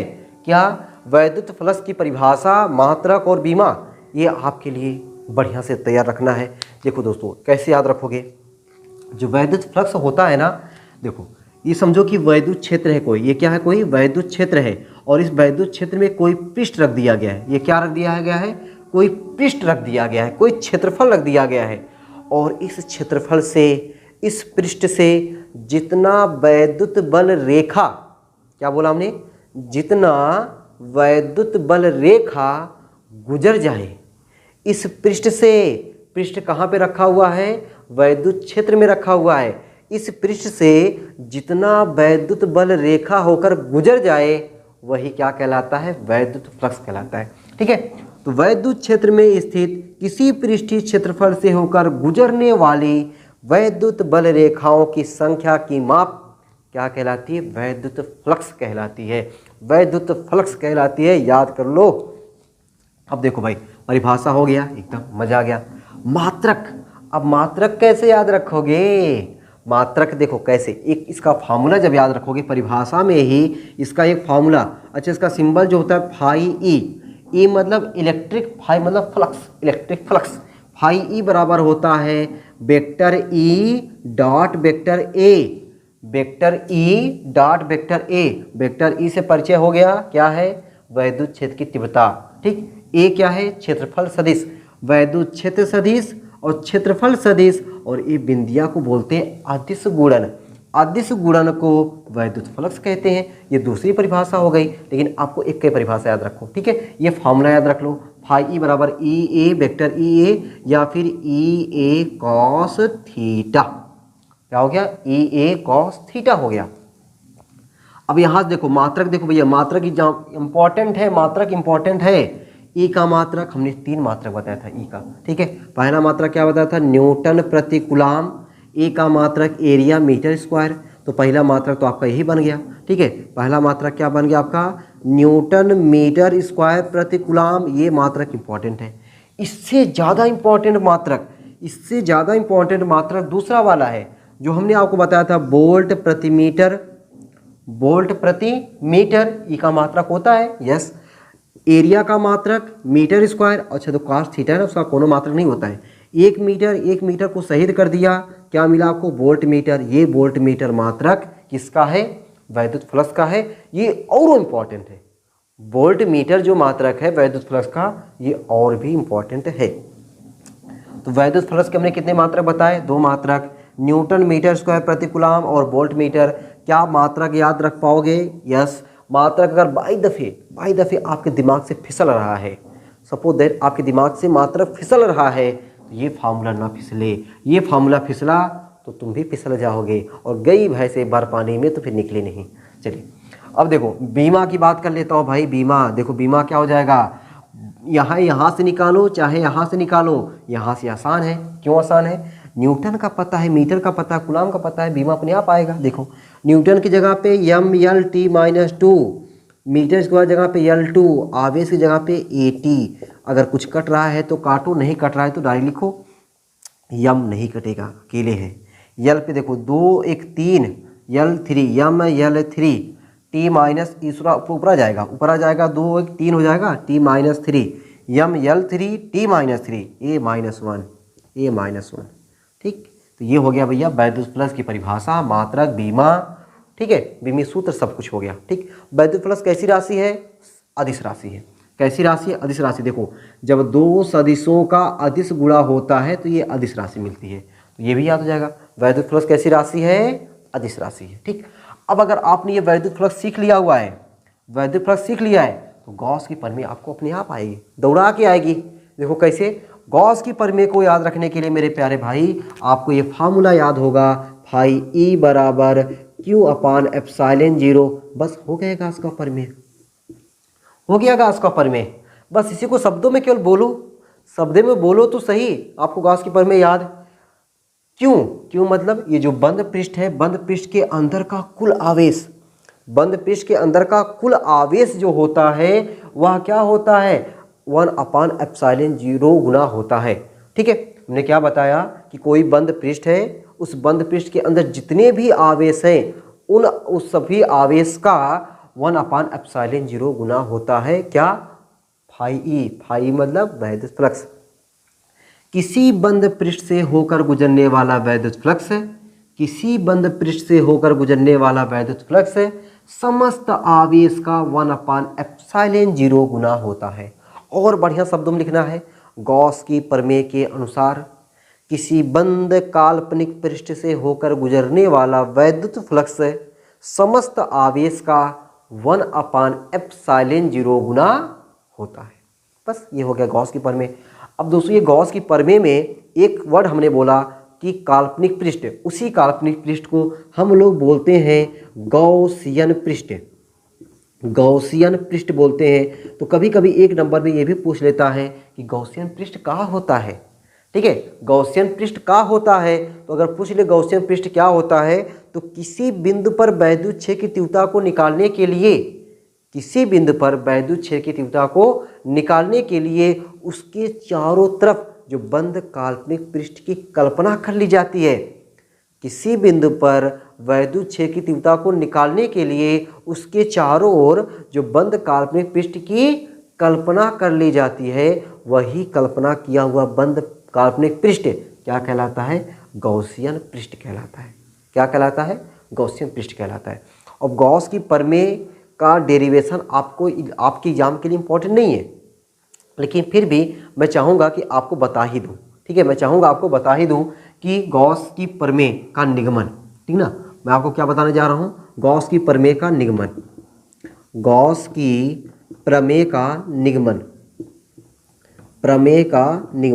दोस्तों ये प्रमेय का निगमन जो है ये इम्पॉर्टेंट नहीं है, इम्पॉर्टेंट आपका है गॉस की प्रमेय के अनुप्रयोग में आपको केवल 2 अनुप्रयोग सीखने हैं, और दोनों अनुप्रयोग आपके एग्जाम के लिए ना बहुत इंपॉर्टेंट है। अभी मैं आपको सिखाने वाला हूं गॉस की प्रमेय के अनुप्रयोग को। तो पहले हम लोग गॉस की प्रमेय का जो निगमन है वो प्यारा सा निगमन देख ही लेते हैं। ठीक है, अब देखो क्या है निगमन भाई? मान लेते भाई ये हमारा कोई बंद काल्पनिक पृष्ठ है, ये क्या हमारा कोई बंद काल्पनिक पृष्ठ है और इस पृष्ठ का क्षेत्रफल ए है। इसके केंद्र ओ पर हमारा कौनो बिंदु आवेश प्लस क्यों रखा हुआ है, क्या रखा हुआ है, बिंदु आवेश प्लस क्यों रखा हुआ है। ठीक, अच्छा ये हमारा पूरा बड़ा क्षेत्रफल है, इसका छोटा सा क्षेत्रफल अल्पांश पृष्ठीय क्षेत्रफल जो होगा वह क्या है, ये अल्पांश पृष्ठीय क्षेत्रफल dA है। और कोई भी क्षेत्रफल हो हमेशा उस क्षेत्रफल की दिशा उस पृष्ठ के क्या होती है, लंबवत होती है। कौनो क्षेत्रफल हो उस क्षेत्रफल की दिशा क्या होती है, उस पृष्ठ के लंबवत होती है। तो इतने पृष्ठवा से, इस छुटके पृष्ठवा से होकर गुजरने वाला वैद्युत फ्लक्स, छोटा सा पृष्ठ है तो छोटा सा वैद्युत flux D phi E, phi बराबर क्या हो जाएगा, vector E dot vector A, हम लोग बताए ना vector E dot vector A, तो ए की जगह पर क्या हो जाएगा, डी ए हो जाएगा, vector E dot D A. अच्छा अभी देखो भाई जब डेरिवेशन आया था अच्छी स्थिति निरक्षी स्थिति, वहाँ पर मैंने बताया वैद्युत क्षेत्र प्लस आवेश के कारण वैद्युत क्षेत्र प्लस से दूर, ये प्लस आवेश है, प्लस आवेश के कारण वैद्युत क्षेत्र प्लस से दूर, देखो प्लस से दूर हो गया। ई और डी ए दोनों एक ही दिशा में हैं, जब एक ही दिशा में है तो इनके बीचवा का कोणवा कितना हो जाएगा, 0 अंश ई डी ए cos 0 अंश, और cos 0 अंश का मान क्या होता है मेरे लाडलों, तो वह होता है 1, यानी आपको मिल गया E D A. E D A जो निकल के आया है ये छोटका पृष्ठवा से होकर गुजरने वाला वैद्युत फ्लक्स आया है। अपने को कहा चाहिए पूरे पृष्ठवा से होकर गुजरने वाला वैद्युत फ्लक्स, क्या चाहिए, पूरे पृष्ठ से होकर गुजरने वाला वैद्युत फ्लक्स। तो क्या कर देंगे, समाकलन कर दो, तो समाकलन डी फाई ई का समाकलन क्या हो जाता है, फाई ई बराबर इसका समाकलन करने के लिए E D A, phi E अपनी जगह पे, ई कांस्टेंट पद बाहर, डी ए का ए। ठीक, अब बिंदु आवेश के कारण वैद्युत क्षेत्र की तीव्रता हमने बताया है ना, ई बराबर देखो क्या बताए थे, बिंदु आवेश के कारण वैद्युत क्षेत्र की तीव्रता हमने आपको बताया था 1/4 पाई एप्सिलॉन 0 क्यू बटा आर स्क्वायर याद रखो, या इसी को के क्यू बटा आर स्क्वायर याद रखो। तो यहाँ पे हम लोग ये वाला लगाने वाले हैं 1/4 pi epsilon 0 Q upon R square, 1/4 pi epsilon 0 Q upon R square. और ए मतलब पृष्ठीय क्षेत्रफल, हमने कौन सा पृष्ठीय क्षेत्रफल लिया है, गोला लिया है, और गोले का पृष्ठीय क्षेत्रफल क्या होता है 4 पाई आर स्क्वायर, याद कर लो, नहीं याद है तो 4 पाई आर स्क्वायर। ये देखो 4 पाई से गया, आर स्क्वायर से गया, फाई ई बराबर क्या मिल गया, क्यू अपान एप्सिलॉन 0। बस ये प्यारा सा डेरिवेशन था गॉस की प्रमेय के निगमन का, फाई ई बराबर क्यू अपान एप्सिलॉन 0, फाई ई बराबर क्यू अपान एप्सिलॉन 0। गॉस की प्रमेय का सूत्र परिभाषा सहित याद होना चाहिए। कैसे, किसी बंद काल्पनिक पृष्ठ से होकर गुजरने वाला वैद्युत फ्लक्स है समस्त आवेश का 1/एप्सिलॉन 0 गुना होता है, एक बार और सुनना, किसी बंद काल्पनिक पृष्ठ से होकर गुजरने वाला वैद्युत फ्लक्स है समस्त आवेश का 1/एप्सिलॉन 0 गुना होता है। वैद्युत फ्लक्स की परिभाषा याद हो गई, किसी एक समान वैद्युत क्षेत्र में स्थित किसी पृष्ठीय क्षेत्रफल से होकर गुजरने वाले वैद्युत बल रेखाओं की संख्या की माप को वैद्युत फ्लक्स कहते हैं। मात्रा क्या होता है, न्यूटन मीटर स्क्वायर प्रति कूलम या वोल्ट मीटर। बीमा नहीं याद रखना है, ml3t-3a-1 निकालने सीखना है। ये डेरिवेशन जल्दी आता नहीं है लेकिन भाई तैयार कर लोगे तो ज़्यादा ही सही है। ठीक है, चलो तो ये रहा गॉस की प्रमेय का निगमन। अब हम लोग क्या देख लेते हैं, गॉस की प्रमेय के अनुप्रयोग पर जो आपके एग्जाम में छपता है 2 क्वेश्चंस, वो 2 क्वेश्चंस का डेरिवेशन हम लोग देख लेते हैं। आइए दोस्तों देखिए कैसे, पहले इसका सफाई कर दे भाई। ठीक है, अगर आपको मज़ा आ रहा हो, अच्छा लग रहा हो तो उन दोस्तों को ज़रूर शेयर करें जिनको लगता है कि भाई हम फिजिक्स में एकदम अब की बार मैं फेल हो रहा हूँ। ठीक है, बाकी और आपको जिसको लग रहा है उसको शेयर कर दिया करो। देख रहे हो कि मैं एक तार लगातार मेहनत कर ही रहा हूँ। ठीक है, आपके सामने ही खड़ा हूँ, ये भी नहीं कि वीडियो रोक के बनाया जा रहा है। ठीक ना, एक बार में कितनी देर तक वीडियो बनेगी वो तो आज पता ही चल जाएगा। ठीक है, अब इतनी लंबी वीडियो आपको मिलेगी और इतना मज़ा आएगा। ठीक है, और उस मज़ा को अकेले ना लें और दोस्तों के साथ भी शेयर करें। ठीक है, अपना भी लुत्फ़ उठाएं और लोगों को भी लुत्फ़ उठाने का मौका दें। चलो भाई, अब हम लोग देखते हैं ना रेखीय आवेश घनत्व क्या होता है। आपसे देखो क्वेश्चन कैसे पूछता है कि रेखीय आवेश घनत्व क्या होता है। ठीक है, रेखीय आवेश घनत्व क्या होता है, और एक समान अनंत लंबाई की एक समान रेखीय चालक के कारण किसी बिंदु पर वैद्युत क्षेत्र की तीव्रता का व्यंजक प्राप्त कीजिए। हमने क्या बताया आपको कि रेखीय आवेश घनत्व क्या होता है और एक समान रूप से आवेशित अनंत लंबाई की, देखो भाई मैं क्वेश्चन नहीं लिख रहा हूँ, क्वेश्चन लिखने में थोड़ा टाइम लगता है। एक समान रूप से आवेशित अनंत लंबाई की कोई एक आपकी अनंत लंबाई की चालक तार है, उस चालक तार के निकट वैद्युत क्षेत्र की तीव्रता का व्यंजक प्राप्त कीजिए। ठीक है, क्वेश्चन आप समझ गए। तो अब देखो भाई सब समझते हैं। ये हमारा क्या है, अनंत विस्तार की अनंत लंबाई की कोई हमारी ये चालक है। ये क्या है, चालक है। ये अनंत लंबाई देखो डॉट डॉट दिखा है ना, अनंत बहुत दूर तक है, यहाँ लंबाई अनंत दूर तक है। ये अनंत लंबाई की कौनो क्या है, एक समान रूप से आवेशित कोई रेखीय चालक है। इस चालक के कारण आपको करना क्या है, इसके निकट कौनो बिंदु है, इस बिंदु पर आपको वैद्युत क्षेत्र की तीव्रता को निकालना है। क्या करना है, वैद्युत क्षेत्र की तीव्रता को निकालना है। और ये किसके प्रयोग पर है, गॉस की लिखेगा। अगर नहीं भी लिखा है तो ये चीज़ तो आपको याद होना चाहिए कि अनंत विस्तार की या अनंत लंबाई की एक समान रूप से आवेशित लंबाई के निकट वैद्युत क्षेत्र की तीव्रता, वैद्युत क्षेत्र की तीव्रता क्या याद रखोगे, वैद्युत क्षेत्र की तीव्रता गॉस की प्रमेय से निकालते हैं। तो गॉस की प्रमेय में अभी आपने क्या देखा, गॉसियन पृष्ठ बनाते हैं, काल्पनिक पृष्ठ लेते हैं। काल्पनिक पृष्ठ कैसा होना चाहिए, बंद काल्पनिक पृष्ठ होना चाहिए। ठीक है, तो पहले रेखीय आवेश घनत्व अभी क्या हो रहा है अभी समझा रहे भाई। अब क्या करेंगे, पहले हम लोग इसके चारों तरफ एक गॉसियन पृष्ठ बना लेते हैं। क्या करते हैं, एक गॉसियन पृष्ठ बना लेते हैं।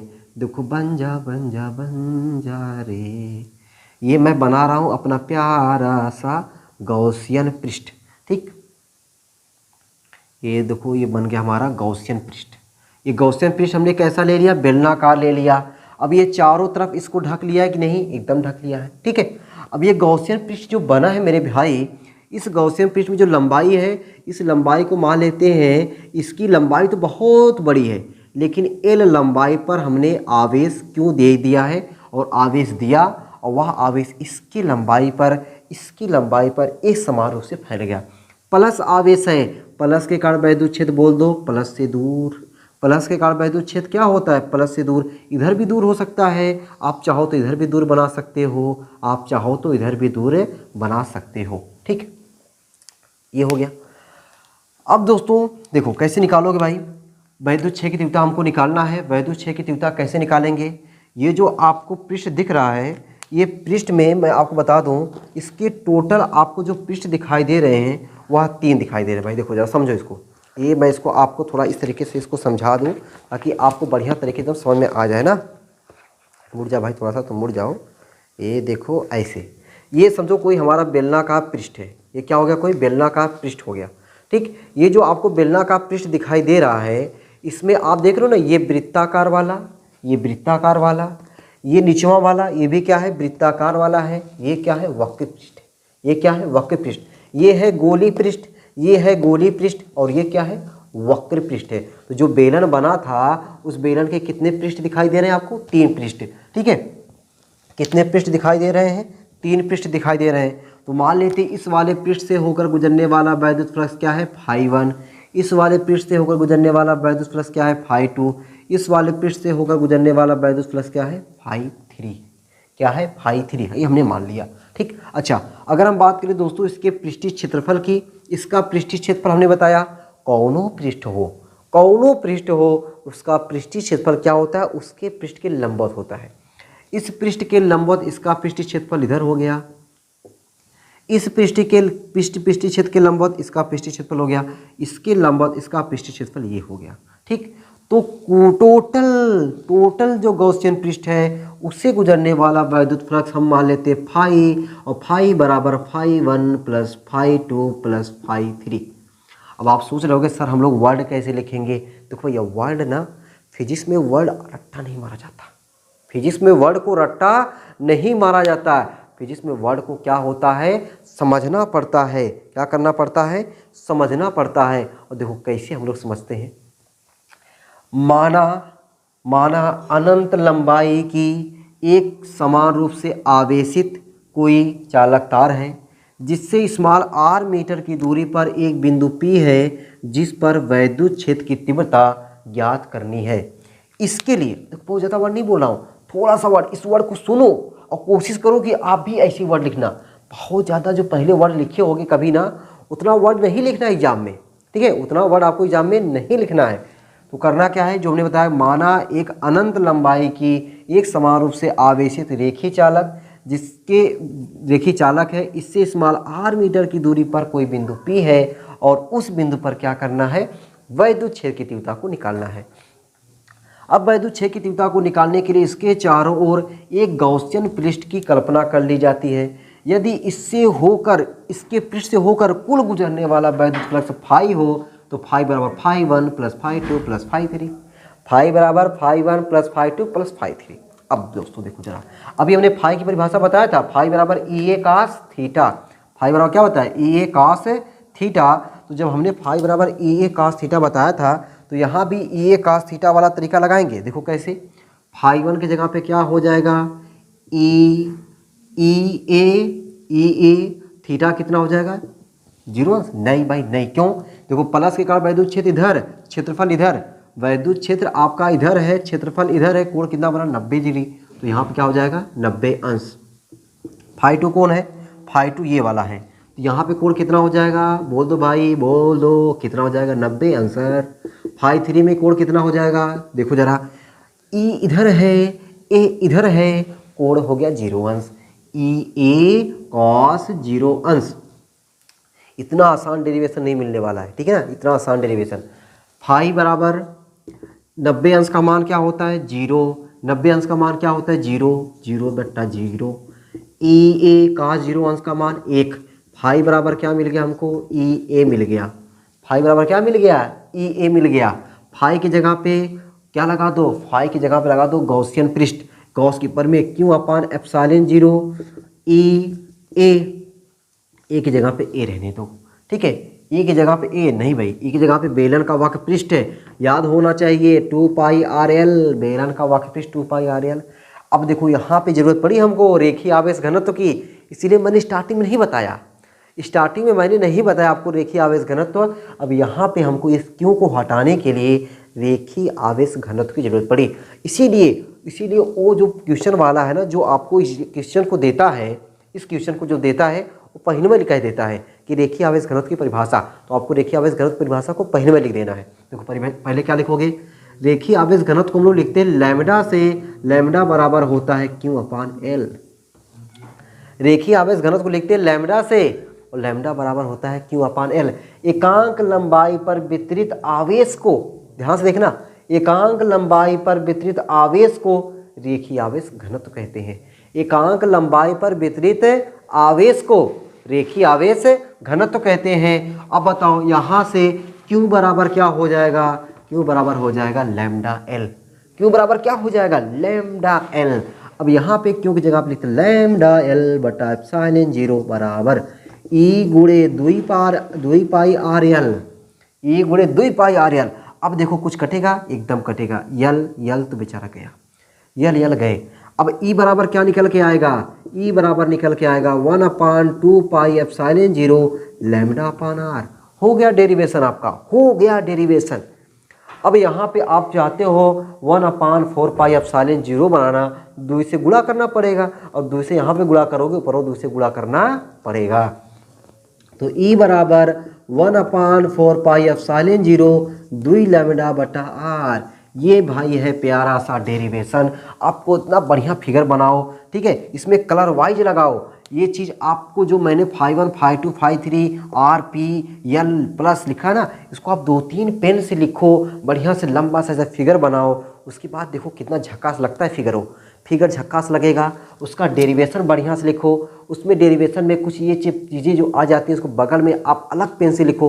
देखो एग्जामिनर मजबूर हो जाएगा आपको नंबर देने के लिए, ठीक है, एग्जामिनर क्या हो जाएगा, मजबूर हो जाएगा, और आपको क्या करना है, मजबूर कर देना है उसको क्या करने के लिए, नंबर देने के लिए, ठीक है। तो ये क्या रहा आपका, जो लंबाई वाली है चालक, उस चालक के निकट उसकी थोड़ी सी दूरिया पर कोनो बिंदु पर वैद्युत क्षेत्र की तीव्रता निकालते हैं। ये फार्मूला याद होना चाहिए, ई बराबर 1/4 pi epsilon 0 2 lambda upon R. इस वाले फार्मूला पे आपको अगर ये डेरिवेशन नहीं देता है ना, बड़ा चालाक है, एक क्वेश्चन दे देता है, वो क्वेश्चन फिक्स है, जब भी आता है क्वेश्चन वही आता है, वो क्वेश्चन को देख लेना, ठीक है, उस क्वेश्चन को भी देख लेना।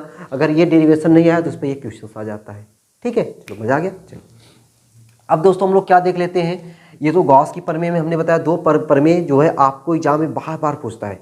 द्वितीय प्रमेय है, अब और प्रमेय कट गए हैं। जो गोली वाला कोष था और एक गोली चालक और गोली अचालक वाला जो था वो तो आपका कट गया है।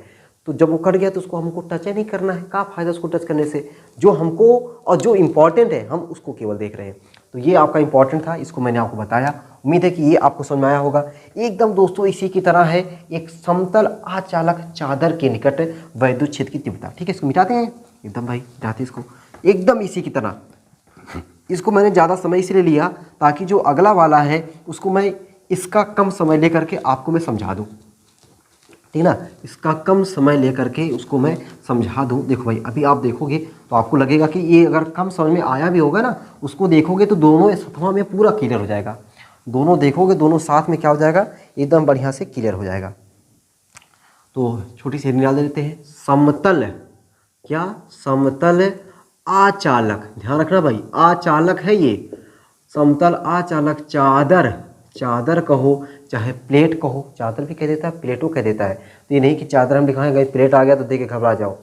समतल आचालक चादर के निकट, के निकट वैद्युत क्षेत्र की तीव्रता, के निकट वैद्युत क्षेत्र की तीव्रता। देखो जरा देखो कैसे निकालते भाई, तुम लोग कुछ और सोच लिए ना। देखो कैसे निकालते भाई हम लोग, ये हम लोग बना लेते हैं कोई हमारा ये चादर है। चादर भाई ये ठंडी ओढ़ने वाला चादर नहीं है, चादर है चादर। ये देखो अपना बन गया चादर, ठीक है। ये क्या अपना चादर है। अब ये चादर का पूरा क्षेत्रफल क्या है, ए है, ठीक है। अनंत विस्तार की चादर है, बहुत लंबी चादर है। अनंत विस्तार की समतल अचालक चादर के निकट वैद्युत क्षेत्र की तीव्रता। यहाँ पे अनंत वर्ड लिखा रहता है ना, मैं लिखा नहीं। अनंत विस्तार की समतल अचालक चादर के निकट वैद्युत क्षेत्र की तीव्रता। तो अब क्या करते हैं हम लोग, इसका जो केवल ए एरिया है, ए एरिया को हम लोग जैसे वहाँ पे एल लंबाई था ना, एल लंबाई को आवेश किया गया, उसी तरीके से यहाँ पे ए एरिया को आवेशित किया गया। अब दोस्तों देखो जरा कमाल की बात क्या है, जो चालक रहता है, चालक पर आवेश दोगे वह उसके बाहरी पृष्ठ पर एक समान रूप से फैलता है, जबकि जो आचालक होता है, आचालक को अगर आप आवेश दोगे वह उसके अंदर एक समान रूप से फैल जाता है।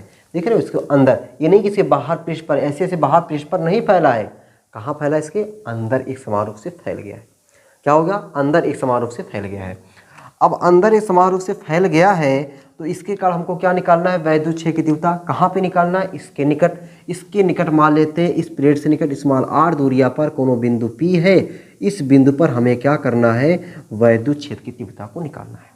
और वैद्युत क्षेत्र की तीव्रता निकालना है तो क्या लगाएंगे हम लोग, गॉस की प्रमेय। और गॉस भैया ने क्या बताया कि एक मान लेना गॉसियन पृष्ठ है जिसे कहते हैं बंद काल्पनिक पृष्ठ। क्या मान लेना, बंद काल्पनिक पृष्ठ मान लेना। अब आ जाओ भाई, देखो मैं मान ले रहा हूँ ये बंद काल्पनिक पृष्ठ। क्या मान रहा हूँ मैं, ये बंद काल्पनिक पृष्ठ मान लिया। ये हो गया गॉसियन पृष्ठ या बंद काल्पनिक पृष्ठ। ये देखो हो गया बंद काल्पनिक पृष्ठ, ठीक है भाई। क्या हो गया, ये बंद काल्पनिक पृष्ठ हो गया, ठीक। अब ये जो बंद काल्पनिक पृष्ठ माना गया है, इसके टोटल कितने पृष्ठीय क्षेत्रफल होंगे, तो आप कहोगे 3, जैसे उसमें हुआ था 3। देखो एक इसका पृष्ठ क्षेत्रफल इसके लंबवत, ये इसका पृष्ठ क्षेत्रफल इसके लंबवत, ये इसका पृष्ठ क्षेत्रफल इसके लंबवत इधर की तरफ, ए 3 पृष्ठ क्षेत्रफल है। प्लस है, प्लस के कारण वैद्युत क्षेत्र प्लस से दूर, प्लस के कारण वैद्युत क्षेत्र प्लस से दूर, माइनस लेते तो माइनस की ओर होता। लेकिन भैया अपने को हमेशा पॉजिटिव रहना है, नेगेटिव नहीं बने रहना है। क्या बना रहना है, पॉजिटिव बने रहना है। तो इसलिए हमेशा पॉजिटिव ले रहे हैं, ठीक है। तुम भी पॉजिटिव लेना, नेगेटिव नहीं। ये हो गया। अब देखो इससे गुजरने वाला वैद्युत फ्लक्स क्या मान ले, φ1। इससे गुजरने वाला वैद्युत फ्लक्स क्या मान ले हम लोग, φ2 मान लें।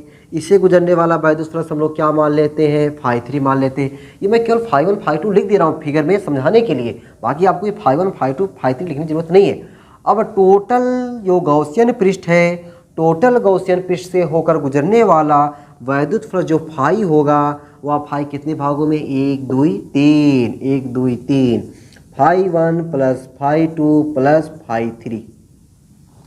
φ1 प्लस φ2 प्लस φ3।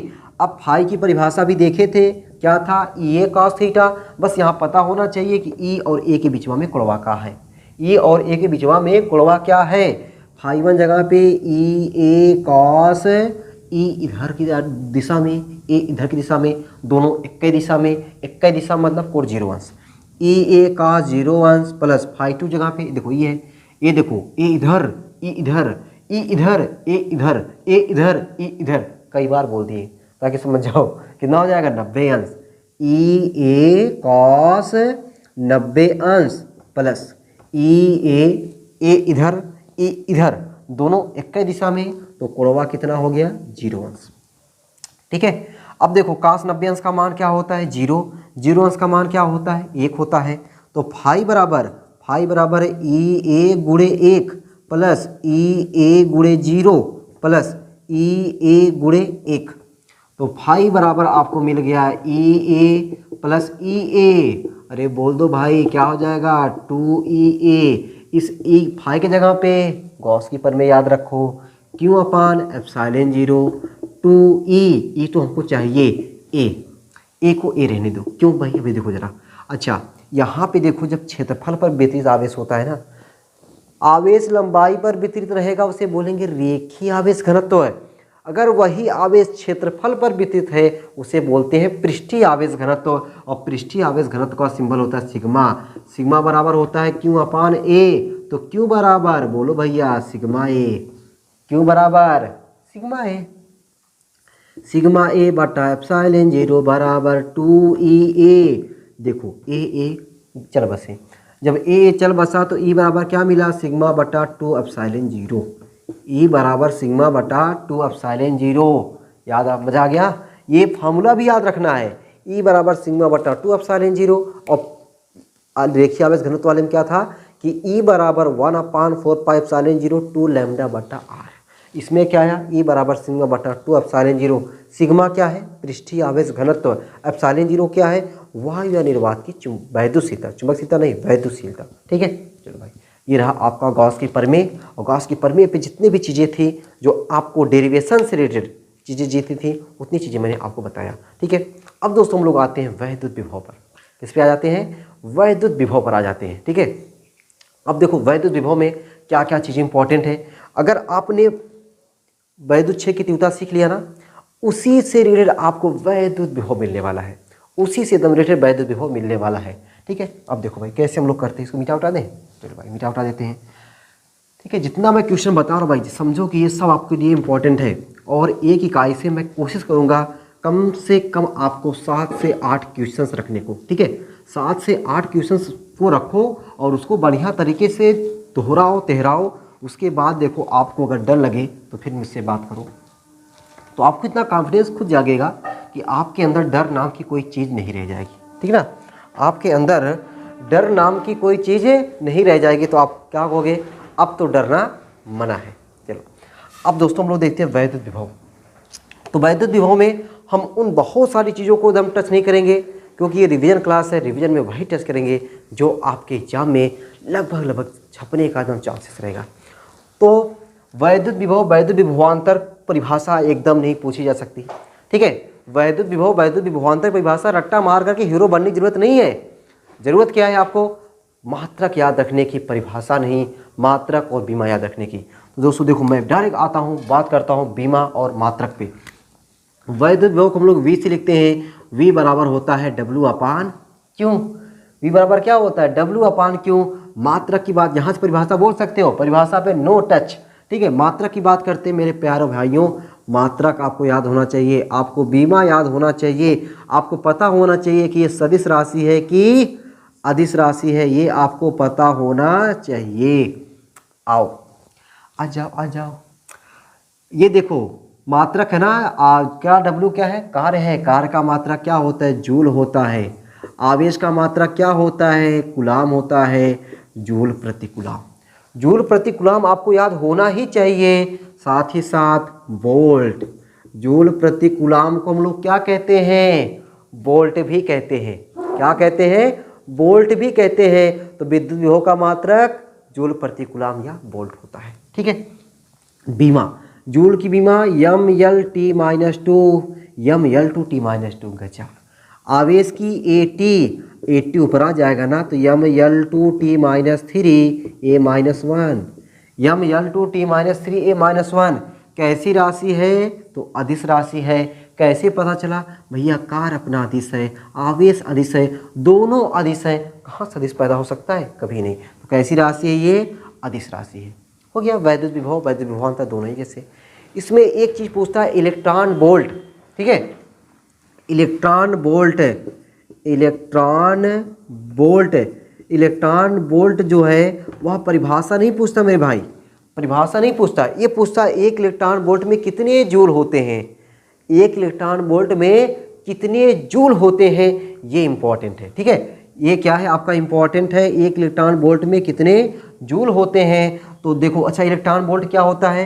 किसी इलेक्ट्रॉन को, इसी हमारा वैद्युत परिपथ है, क्या है ये? वैद्युत परिपथ, सीधी लाइन है ना, वैद्युत परिपथ है, वैद्युत परिपथ है। इस वैद्युत परिपथ में किसी इलेक्ट्रॉन को एक बिंदु से दूसरे बिंदु तक, किसी इलेक्ट्रॉन को एक बिंदु से दूसरे बिंदु तक ले जाने में किया गया कार्य ही उन दोनों बिंदुओं के बीच का किया गया कार्य इलेक्ट्रॉन वोल्ट कहलाएगा। कब? जब उन दोनों बिंदुओं के बीच का विभवांतर 1 वोल्ट हो। किसी आवेश को एक बिंदु से दूसरे बिंदु तक ले जाने में जो कार्य किया जाता है वही इलेक्ट्रॉन वोल्ट कहलाता है। कब? जब उनके बीच का विभवांतर 1 वोल्ट हो। तो ये परिभाषा नहीं याद रखना है, मैं केवल आपको सुना दिया। एक इलेक्ट्रॉन वोल्ट जो होता है, एक इलेक्ट्रॉन वोल्ट, इसका सिंबल होता है एक इलेक्ट्रॉन वोल्ट बराबर 1.6 × 10⁻⁻19 जूल, ठीक है, एक इलेक्ट्रॉन वोल्ट। अब इसी में आपसे 1 किलो इलेक्ट्रॉन वोल्ट पूछ लेता है, 1 मेगा इलेक्ट्रॉन वोल्ट भी पूछ लेता है। तो अगर आपको ये याद है ना तो ये आप अपने आप निकाल लोगे। किलो मतलब 10⁻3, मेगा मतलब 10⁻6, 10⁻3 से गुणा करोगे, 19 में 3 कम हो जाएगा, 19 में 3 कम हो जाएगा तो कितना हो जाएगा? 16 जूल। बोलो भाई मजा आया। मिलियन मतलब होता है 10⁻6, 10⁻6 से गुणा करोगे, 19 में 6 घटा दो, 13 6 19, 1.6 × 10⁻⁻13 जूल, ठीक, याद हो गया कि नहीं? इलेक्ट्रॉन वोल्ट मजा आ गया। चलो अब इलेक्ट्रॉन वोल्ट अगर आपको मजा आ गया तो अब जो इस चैप्टर का, यानी जो हम लोग इस जो टॉपिक शुरू कर रहे हैं, इस टॉपिक का बेहद इंपॉर्टेंट टॉपिक, बिंदु आवेश के कारण वैद्युत विभव। बिंदु आवेश के कारण वैद्युत क्षेत्र की तीव्रता नहीं पूछी जाती, लेकिन बिंदु आवेश के कारण वैद्युत विभव दोस्तों पूछा जाता है। बिंदु आवेश के कारण जो वैद्युत विभव है वह वैद्युत विभव क्या होता है? पूछा जाता है। अब आइए हम लोग वही देख लेते हैं कि बिंदु आवेश के कारण वैद्युत विभव कैसे निकालते हैं। चलो भाई ठीक है, अब देखो हम लोग क्या देखते हैं, बिंदु आवेश के कारण वैद्युत विभव, बिंदु आवेश के कारण हमारा वैद्युत विभव कैसे निकालते हैं उसको जरा धीरे धीरे अब हम लोग सीखते हैं। धीरे धीरे बोल कोई सुन न ले। अब देखो भाई कैसे, बिंदु आवेश के कारण विद्युत विभव, बिंदु आवेश के कारण वैद्युत विभव, बिंदु आवेश के कारण वैद्युत विभव ये कैसे निकाला जाएगा, अब हम लोग दोस्तों उसी पे चर्चा करने वाले हैं। अब देखो शब्द पे केवल आपको नज़र मारनी है, बाकी डेरिवेशन आपको मजबूत करना है, ठीक है। शब्द को लिख लिख कर प्रैक्टिस नहीं करना है, डेरिवेशन को लिख लिख लिख कर प्रैक्टिस करना है। मान लेते ये हमारा कोनो बिंदु आवेश प्लस क्यों है, ठीक है, प्लस क्यों है, ये बिंदु आवेश प्लस क्यों है, इसका वैद्युत क्षेत्र जो है वह r दूरी तक है, r दूरी तक क्या इसका वैद्युत क्षेत्र है। अब हमें क्या करना है, विभव को निकालना है। हालांकि हमने विभव की परिभाषा तो बताया नहीं, विभव सुन लो जरा, यहाँ पे आ गया विभव, बता ही देते, अब बताते हैं ज़्यादा काम करेगा।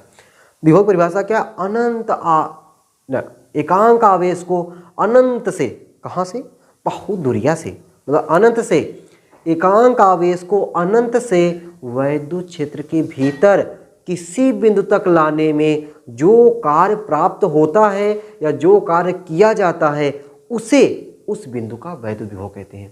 एकांक आवेश को कहाँ से लाना है, अनंत से लाना है, कहाँ तक लाना है, वैद्युत क्षेत्र के भीतर किसी बिंदु तक लाना है, उस बिंदु तक लाने में जो कार्य किया जाता है वही उस बिंदु का क्या कहलाता है, वैद्युत विभव कहलाता है। अब दोस्तों लेकर आते हैं किसको, अन्य आवेश को। तो मान लेते भाई ये हमारा दूर बिंदु, बहुत दूर बिंदु तो नहीं है लेकिन फिर भी दूर बिंदु है, वह इस क्यू से x मीटर की दूरी पर है, x मीटर की दूरी पर है और परीक्षण आवेश है। ठीक है, परीक्षण आवेश को हम लोग क्या लिखते हैं हमेशा, Q0 उसको लिखते हैं। क्या लिखते हैं परीक्षण आवेश को, Q0 से लिखते हैं। अब जो हमारा ये आवेश है, ये आवेश इस आवेश पर क्या लगाएगा, एक बल लगाएगा। क्या लगाएगा, एक बल लगाएगा, और वह बल हम लोग कूलाम चाचा के नियम से बताएंगे। अच्छा अब देखो ये प्लस है, परीक्षण आवेश हमेशा कसम खाया है मैं प्लस में रहता हूँ, परीक्षण आवेश कभी माइनस में होता नहीं है भैया, टेस्ट चार्ज है ये वाला प्लस इस वाले प्लस को क्या करेगा, प्रतिकर्षित करेगा। ये देखो बल की डायरेक्शन हो गई।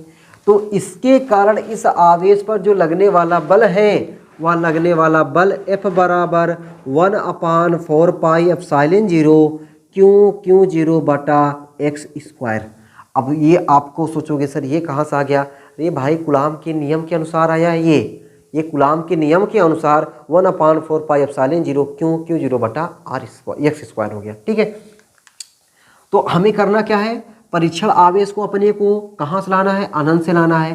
तो पहले अनंत से लाने से पहले हम लोग यहाँ पे मान लेते भैया ये हमारा बिंदु ए पे था, अब ए से बिंदु बी तक ले जाते बहुत छोटी सी डिस्टेंस, ठीक है, बहुत छोटी सी प्यारी सी डिस्टेंस dx।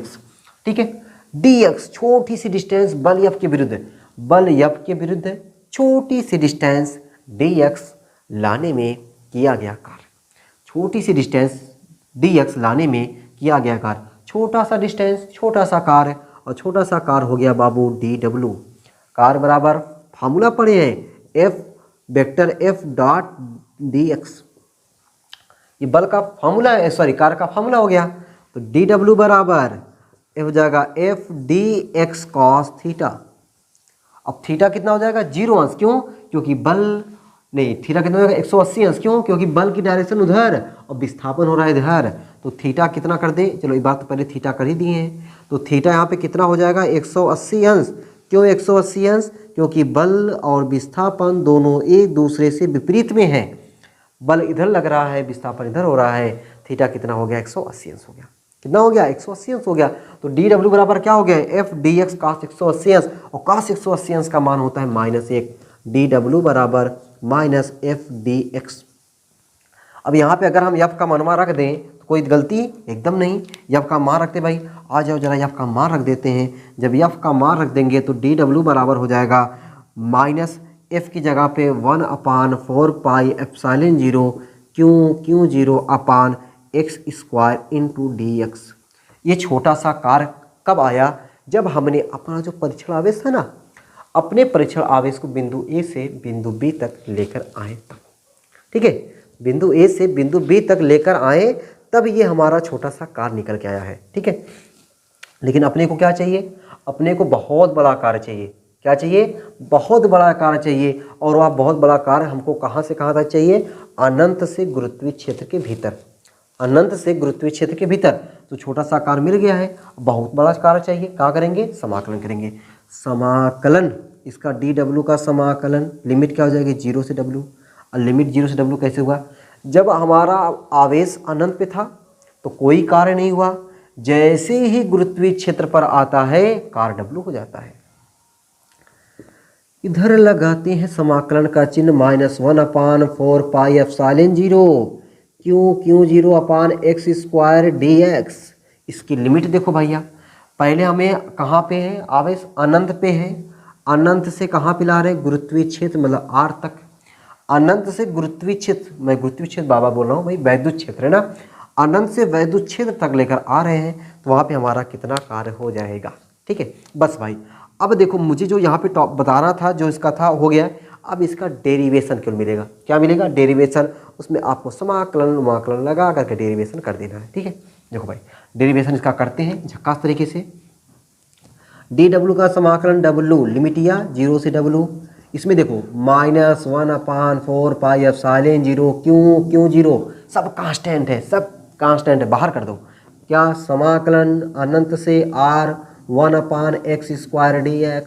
ठीक है, upper limit minus lower limit क्या हो जाएगा, w -0 बराबर -1/4 पाई एप्सिलॉन 0 Q0, गजब, 1/x², 1/x² का समाकलन होता है -1/x, ठीक है, -1/x होता है। देख लो भाई समाकलन का सूत्र, जो लोग नहीं जानते हैं उनके लिए, समाकलन n dx का फार्मूला होता है n+1/n+1।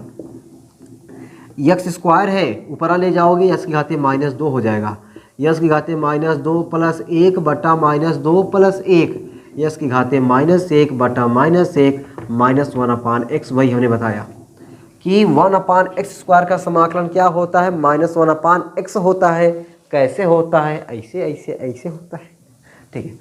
यहाँ पे क्या कर दे, -1/x, इसकी लिमिटिया क्या है, अनंत से r तक, माइनस को बाहर करेंगे, ये माइनस मिल करके हो गए प्लस, w - 0 w, 1/4πε0, क्यों 0, 1/r -1/∞, w बराबर 1/4πε0, क्यों 0, 1/r, ठीक है। ये तो w मिल गया, हमको क्या चाहिए, विभव चाहिए। और विभव v बराबर क्या होता है, विभव v बराबर होता है w/q। अरे तो भैया w/q 0, तो w का मानवा रखो ना यहाँ पे, w का मानवा इतना बड़ा, 1/4πε0, क्यों 0 बटा r इंटू 1/q 0।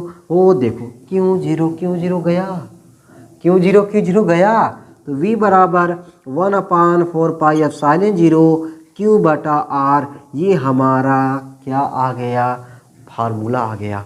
तो दोस्तों ये फार्मूला भले से थोड़ा सा लंबा है लेकिन बहुत ही इम्पॉर्टेंट है। थोड़ा सा लंबा तो है लेकिन क्या है, बहुत ही इम्पॉर्टेंट है। तो इस फार्मूले का डेरिवेशन आपको एकदम तैयार रखना है, ठीक है, कि बिंदु आवेश है r मीटर की दूरी पर, कोई बिंदु यहाँ पे P है, इस बिंदु पर हमको क्या करना है, इस बिंदु पर हमको विभव को निकालना है। विभव को निकालने के लिए इससे x मीटर की दूरी पर कोई बिंदु A मान लिया गया है, इस पर हमने रख लिया कोई परीक्षण आवेश है, तो इसके कारण इस पर कोनो बल लगा इतना। अब इसको यहाँ से यहाँ तक लेकर आया गया, तो छोटा सा विस्थापन, छोटा सा कार निकल के आ गया। ये यहाँ पे f का मान हमने रखा। हमें क्या चाहिए, अनंत से बिंदु P तक का कार्य चाहिए, तो अनंत से बिंदु P तक का कार्य समाकलन कर दिया गया, समाकलन लगाया गया। समाकलन आपको लगाने आना चाहिए, एक आध दो बार बढ़िया से प्रैक्टिस करो समाकलन की। उसके बाद देखो ये फार्मूला हमने बताया है समाकलन का, ठीक हो गया। तो इस तरीके से ये हमारा क्या हुआ कि बिंदु आवेश के कारण वैद्युत विभव, इससे पहले आपने देखा था ना, बिंदु आवेश के कारण वैद्युत क्षेत्र की तीव्रता, हमने उसका डेरिवेशन बताया नहीं, क्यों, क्योंकि इंपॉर्टेंट नहीं है भाई, लेकिन इसका हमने बताया, 2 बार बताया। रिवीजन की क्लास में भी रिवीजन की क्लास में भी रिवीजन करवा रहे हैं, तो 2 बार 3 बार बता रहे हैं, इसलिए क्योंकि ये भाई वेरी इंपॉर्टेंट है, ठीक है। अब देखो दोस्तों, ये फार्मूला तो आपको याद होना चाहिए। अब ये फार्मूला को आप ऐसे याद रखो, 1/4πε0 q/r, या फिर इसी को आप याद रखो k q/r, v बराबर k q/r। अच्छा, ये प्लस था तो हमें प्लस में मिला, अगर ये हमारा माइनस में होता तो ये हमको माइनस में मिलता, ठीक है। तो ये भी हमको ध्यान देना है कि प्लस आवेश रहेगा तो विभव प्लस में, माइनस आवेश रहेगा तो विभव माइनस में, जबकि तीव्रता में ऐसा कोनो झंझट नहीं था, चाहे प्लस आवेश हो चाहे माइनस आवेश हो, तब भी हमें क्या मिलता था, प्लस ही मिलता था। क्या मिलता था, प्लस ही मिलता था। वैद्युत विभव कैसी राशि है, अदिश राशि है, तो इसमें यहाँ पे झंझट किसका खत्म, माइनस वाला, दिशा वाला झंझट यहाँ पे खत्म रहेगा, ठीक है। अब हम लोग क्या देख लेते हैं कि वैद्युत द्विध्रुव के कारण वैद्युत विभव अच्छी स्थिति में और निरक्षी स्थिति में, वैद्युत द्विध्रुव के कारण अच्छी स्थिति और निरक्षी स्थिति में वैद्युत विभव को कैसे निकालते हैं, आइए दोस्तों देखते हैं, ठीक है। मैं साइड हो गया हूँ, इसको आप लोग एक बार वीडियो को ना दोबारा पीछे देख करके ना बढ़िया से इसको समझ लेना, ठीक है। जितना चीज़ें बता रहा हूँ तुमने रिवीजन की क्लास में, उतना तो आपको एकदम तैयार ही रखना है। ऐसे थोड़ी आपको मिलेगा भाई 40 नंबर 42 नंबर आपको अगर चाहिए, ठीक है, तो आपको जितना मैं रिवीजन करा रहा हूँ ना, आपको उतना बढ़िया से मन से करना पड़ेगा, ठीक है। तन मन और धन यहाँ पे नहीं लग रहा है, धन से आप नहीं करना है, लेकिन तन और मन से करना है, ठीक है। बस यही आपको फ़ायदा है कि यहाँ पे धन नहीं लग रहा है, ठीक है। बस आपको समय देने की ज़रूरत है, समय दीजिए, बढ़िया से रिवीजन करिए, आप मज़ा उठाइए। अब इतना भी नहीं कर सकते सोए तो फिर करोगे क्या है, इतना भी अगर हम लोग ना कर पाएँ, ठीक है, चाहे जितनी बड़ी रिवीजन की क्लास रहे भाई, रिवीजन की क्लास है, बड़ी क्लास रहेगी, ताकि आपको जो ना एक रिवीजन की क्लास में काफ़ी चीज़ें रख दे, ताकि आप एक बार बैठो, एक बार अगर उतने देर तक आप पढ़ लिए, आपको इतना कॉन्फिडेंस आना चाहिए, वाह यार मज़ा आया, अब इतना देर तक मैं पढ़ लिया हूँ, मुझे ऐसा लग रहा है कि अब मुझे फिजिक्स जो है डर नहीं लग रहा है। ये चीज़ होना चाहिए। छोटी छोटी क्लास दे करके मैं वो चीज़ जो डर है ना, डर बना रहेगा। बड़ी क्लास एक बार बैठिए और कोशिश करिए कि एक बार में या 2 बार में पूरी रिवीजन की क्लास को मैं देख डालूंगा, और देख करके उसको 2-3 बार, 1 बार 2 बार 3 बार प्रैक्टिस कर डालूंगा, ताकि अपने को इस चैप्टर से कोई भी चीज़ आए ना तो डर ना लगे। ठीक है, चलो। वैद्युत द्विध्रुव के कारण वैद्युत विभव, देखो भाई, अब पहले हम लोग देखेंगे अच्छी स्थिति में, उसके बाद फिर हम लोग क्या देखेंगे, निरक्षी स्थिति में। तो भाई कितने शानदार तरीके से मैं यहाँ पे आपको दिखाने का प्रयास करूँगा, अच्छी स्थिति में और एक बार निरक्षी स्थिति में। ये हमारा है कोई वैद्युत द्विध्रुव है ना, एकदम वैद्युत द्विध्रुव, आवेश माइनस क्यों प्लस क्यों, इसका मध्य बिंदु क्या है, ओ। जब मध्य बिंदु ओ ले लेंगे तो डिस्टेंस कितना हो जाएगा, यल। ठीक है, यहाँ पे यल, यहाँ पे यल, यहाँ पे देख लो, ये हमारा है वैद्युत द्विध्रुव, इसके आवेश क्या है, माइनस क्यों प्लस क्यों, इसका सेंटर है ओ, ये डिस्टेंस हो जाएगा यल। दोनों में सेम चल रहा है। अच्छी स्थिति मतलब अक्ष की दिशा में कोई बिंदु P है, इसमें निरक्षी स्थिति अक्ष के लंबवत कोई बिंदु P है। इस पर क्या करना है, हमको विभव निकालना है। क्या करना है, विभव को निकालना है। क्या करना है, विभव को निकालना है। बिंदु आवेश के कारण विभव का सूत्र याद रखना है, एकदम याद रखना है। वह सूत्र क्या है, V बराबर KQ/R। V बराबर क्या होता है, KQ/R। R चाहिए हमको, डिस्टेंस चाहिए। देखो भाई, ये R तो हमारा ये वाला R है ना, लेकिन हमको आवेश से डिस्टेंस चाहिए, आवेश से डिस्टेंस। यहाँ से डिस्टेंस क्या हो जाएगा, R minus L, R minus L, और यहाँ से डिस्टेंस क्या हो जाएगा, ये R प्लस एल हो जाएगा। गजब, मज़ा आया। यहाँ से डिस्टेंस हमको चाहिए, यहाँ से ये वाई डिस्टेंस, यहाँ से ये वाई डिस्टेंस, ये वाई डिस्टेंस हो जाएगा। अगर भाई ये R है, ये एल है, ये कर्डिंग हो जाएगा, R² प्लस एल स्क्वायर। वही डिस्टेंस ये भी होगा, R² प्लस एल स्क्वायर। अब बताओ भाई, विभव निकाल रहे हैं और तीव्रता इससे पहले निकालें, दोनों में इतना तो सेम है, इतना क्या है, सेम है। अब यहाँ से अलग क्या हुआ था कि प्लस के कारण वैद्युत क्षेत्र प्लस से दूर, माइनस के कारण वैद्युत क्षेत्र माइनस की ओर, लेकिन विभव ऐसा कुछ नहीं है, अदिश राशि है ना, इसमें कोई दिशा नहीं देना है। तो हमें क्या करना है, V1 का मान निकाल लेना है। V1 का मान निकालोगे तो क्या मिलेगा, KQ/R, R की जगह पे R माइनस एल। V2 निकाल दो, V2 बराबर KQ/R प्लस एल। अब बताओ V1 बड़ा है कि V2 बड़ा है, तो आप कहोगे सर V1 बड़ा है V2 छोटा है, एकदम सही। तो V परिणामी विभव V बराबर V1 माइनस V2। अब बस कुछ नहीं करना है, V1 V2 का मान रखना है, KQ/R minus L minus KQ/R plus L. अब बताओ, ये डेरिवेशन मुझे बताने की ज़रूरत है, ये डेरिवेशन मुझे बताने की ज़रूरत है। कॉमन ले लोगे, KQ का कॉमन लोगे, बचेगा कोष्टक में 1/R minus L minus 1/R plus L, R plus L R minus L का एलसीएम ले लोगे, R plus L R minus L, उसमें कुछ कटेंगे पीटेंगे, बस वही सूत्र लगा दो, R is greater than L, आपको डेरिवेशन निकल के आ जाएगा। ठीक है, चलो मैं कर ही देता हूँ ना, जितनी देर तक मैं बोलूँगा उतनी देर में आपको कर भी दूंगा। देखो जरा तो, KQ common 1/R minus L minus 1/R plus L. ठीक है, V बराबर KQ R माइनस एल, और R प्लस एल हमारा एलसीएम है। ये वाला कटा R plus L minus R plus L, minus R से कैंसिल हो गया। V बराबर KQ into 2L/R² minus L square. V बराबर K2LQ/R²। हमने बता दिया कि R जो है L से बहुत ही बड़ा है। ये देखो 2LQ क्या बन जाएगा, P बन जाएगा। V बराबर KP/R², याद रखो, चाहे 1/4πε0 P/R² याद रखो, चाहे ये याद रखो चाहे ये याद रखो, दोनों बतिया मेरे दोस्तों एक ही है, दोनों बतिया क्या है, एक ही है। देखो जरा दिखाई दे रहा है कि नहीं यार, चलो भाई दिखाई दे रहा है। ठीक है, 1.5 घंटे की क्लास हो गई है, 1.5 घंटे की क्लास हो गई है। और अभी जो मैं चाहता था कि इसके बाद वाला जो आपका परावैद्युत वाला है उसको भी मैं समेट देता, लेकिन रहने देता हूँ ना, ज़्यादा हो जाएगा, तुम लोग पता चला कि आंसू से बहाने लगोगे, कमेंट में आंसू डालोगे इमोजी में, तो ऐसा कुछ नहीं भाई। चलो अब देखो, ये हमारा क्या हो गया, अच्छी स्थिति। निरक्षी स्थिति सामने ये है, अच्छे से सामने ये है, देखो सामने देख लो, यही देखो मैं कर दे रहा हूँ। यहाँ पे V1 और V2 के मान सेम आएंगे, क्यों? देखो V1 का मान क्या हो जाएगा, के क्यू बटा R square, sorry K Q बटा आर, आर जगह पे करड़ी में R square minus L square. वही तो बतिया V2 मिलेगा, के क्यू बटा करड़ी में R square minus L square. तो कुल विभव बिंदु P पर विभव V बराबर V1 प्लस V2। भाई V1 प्लस V2, V1 का मान प्लस में, V2 का मनवा माइनस में।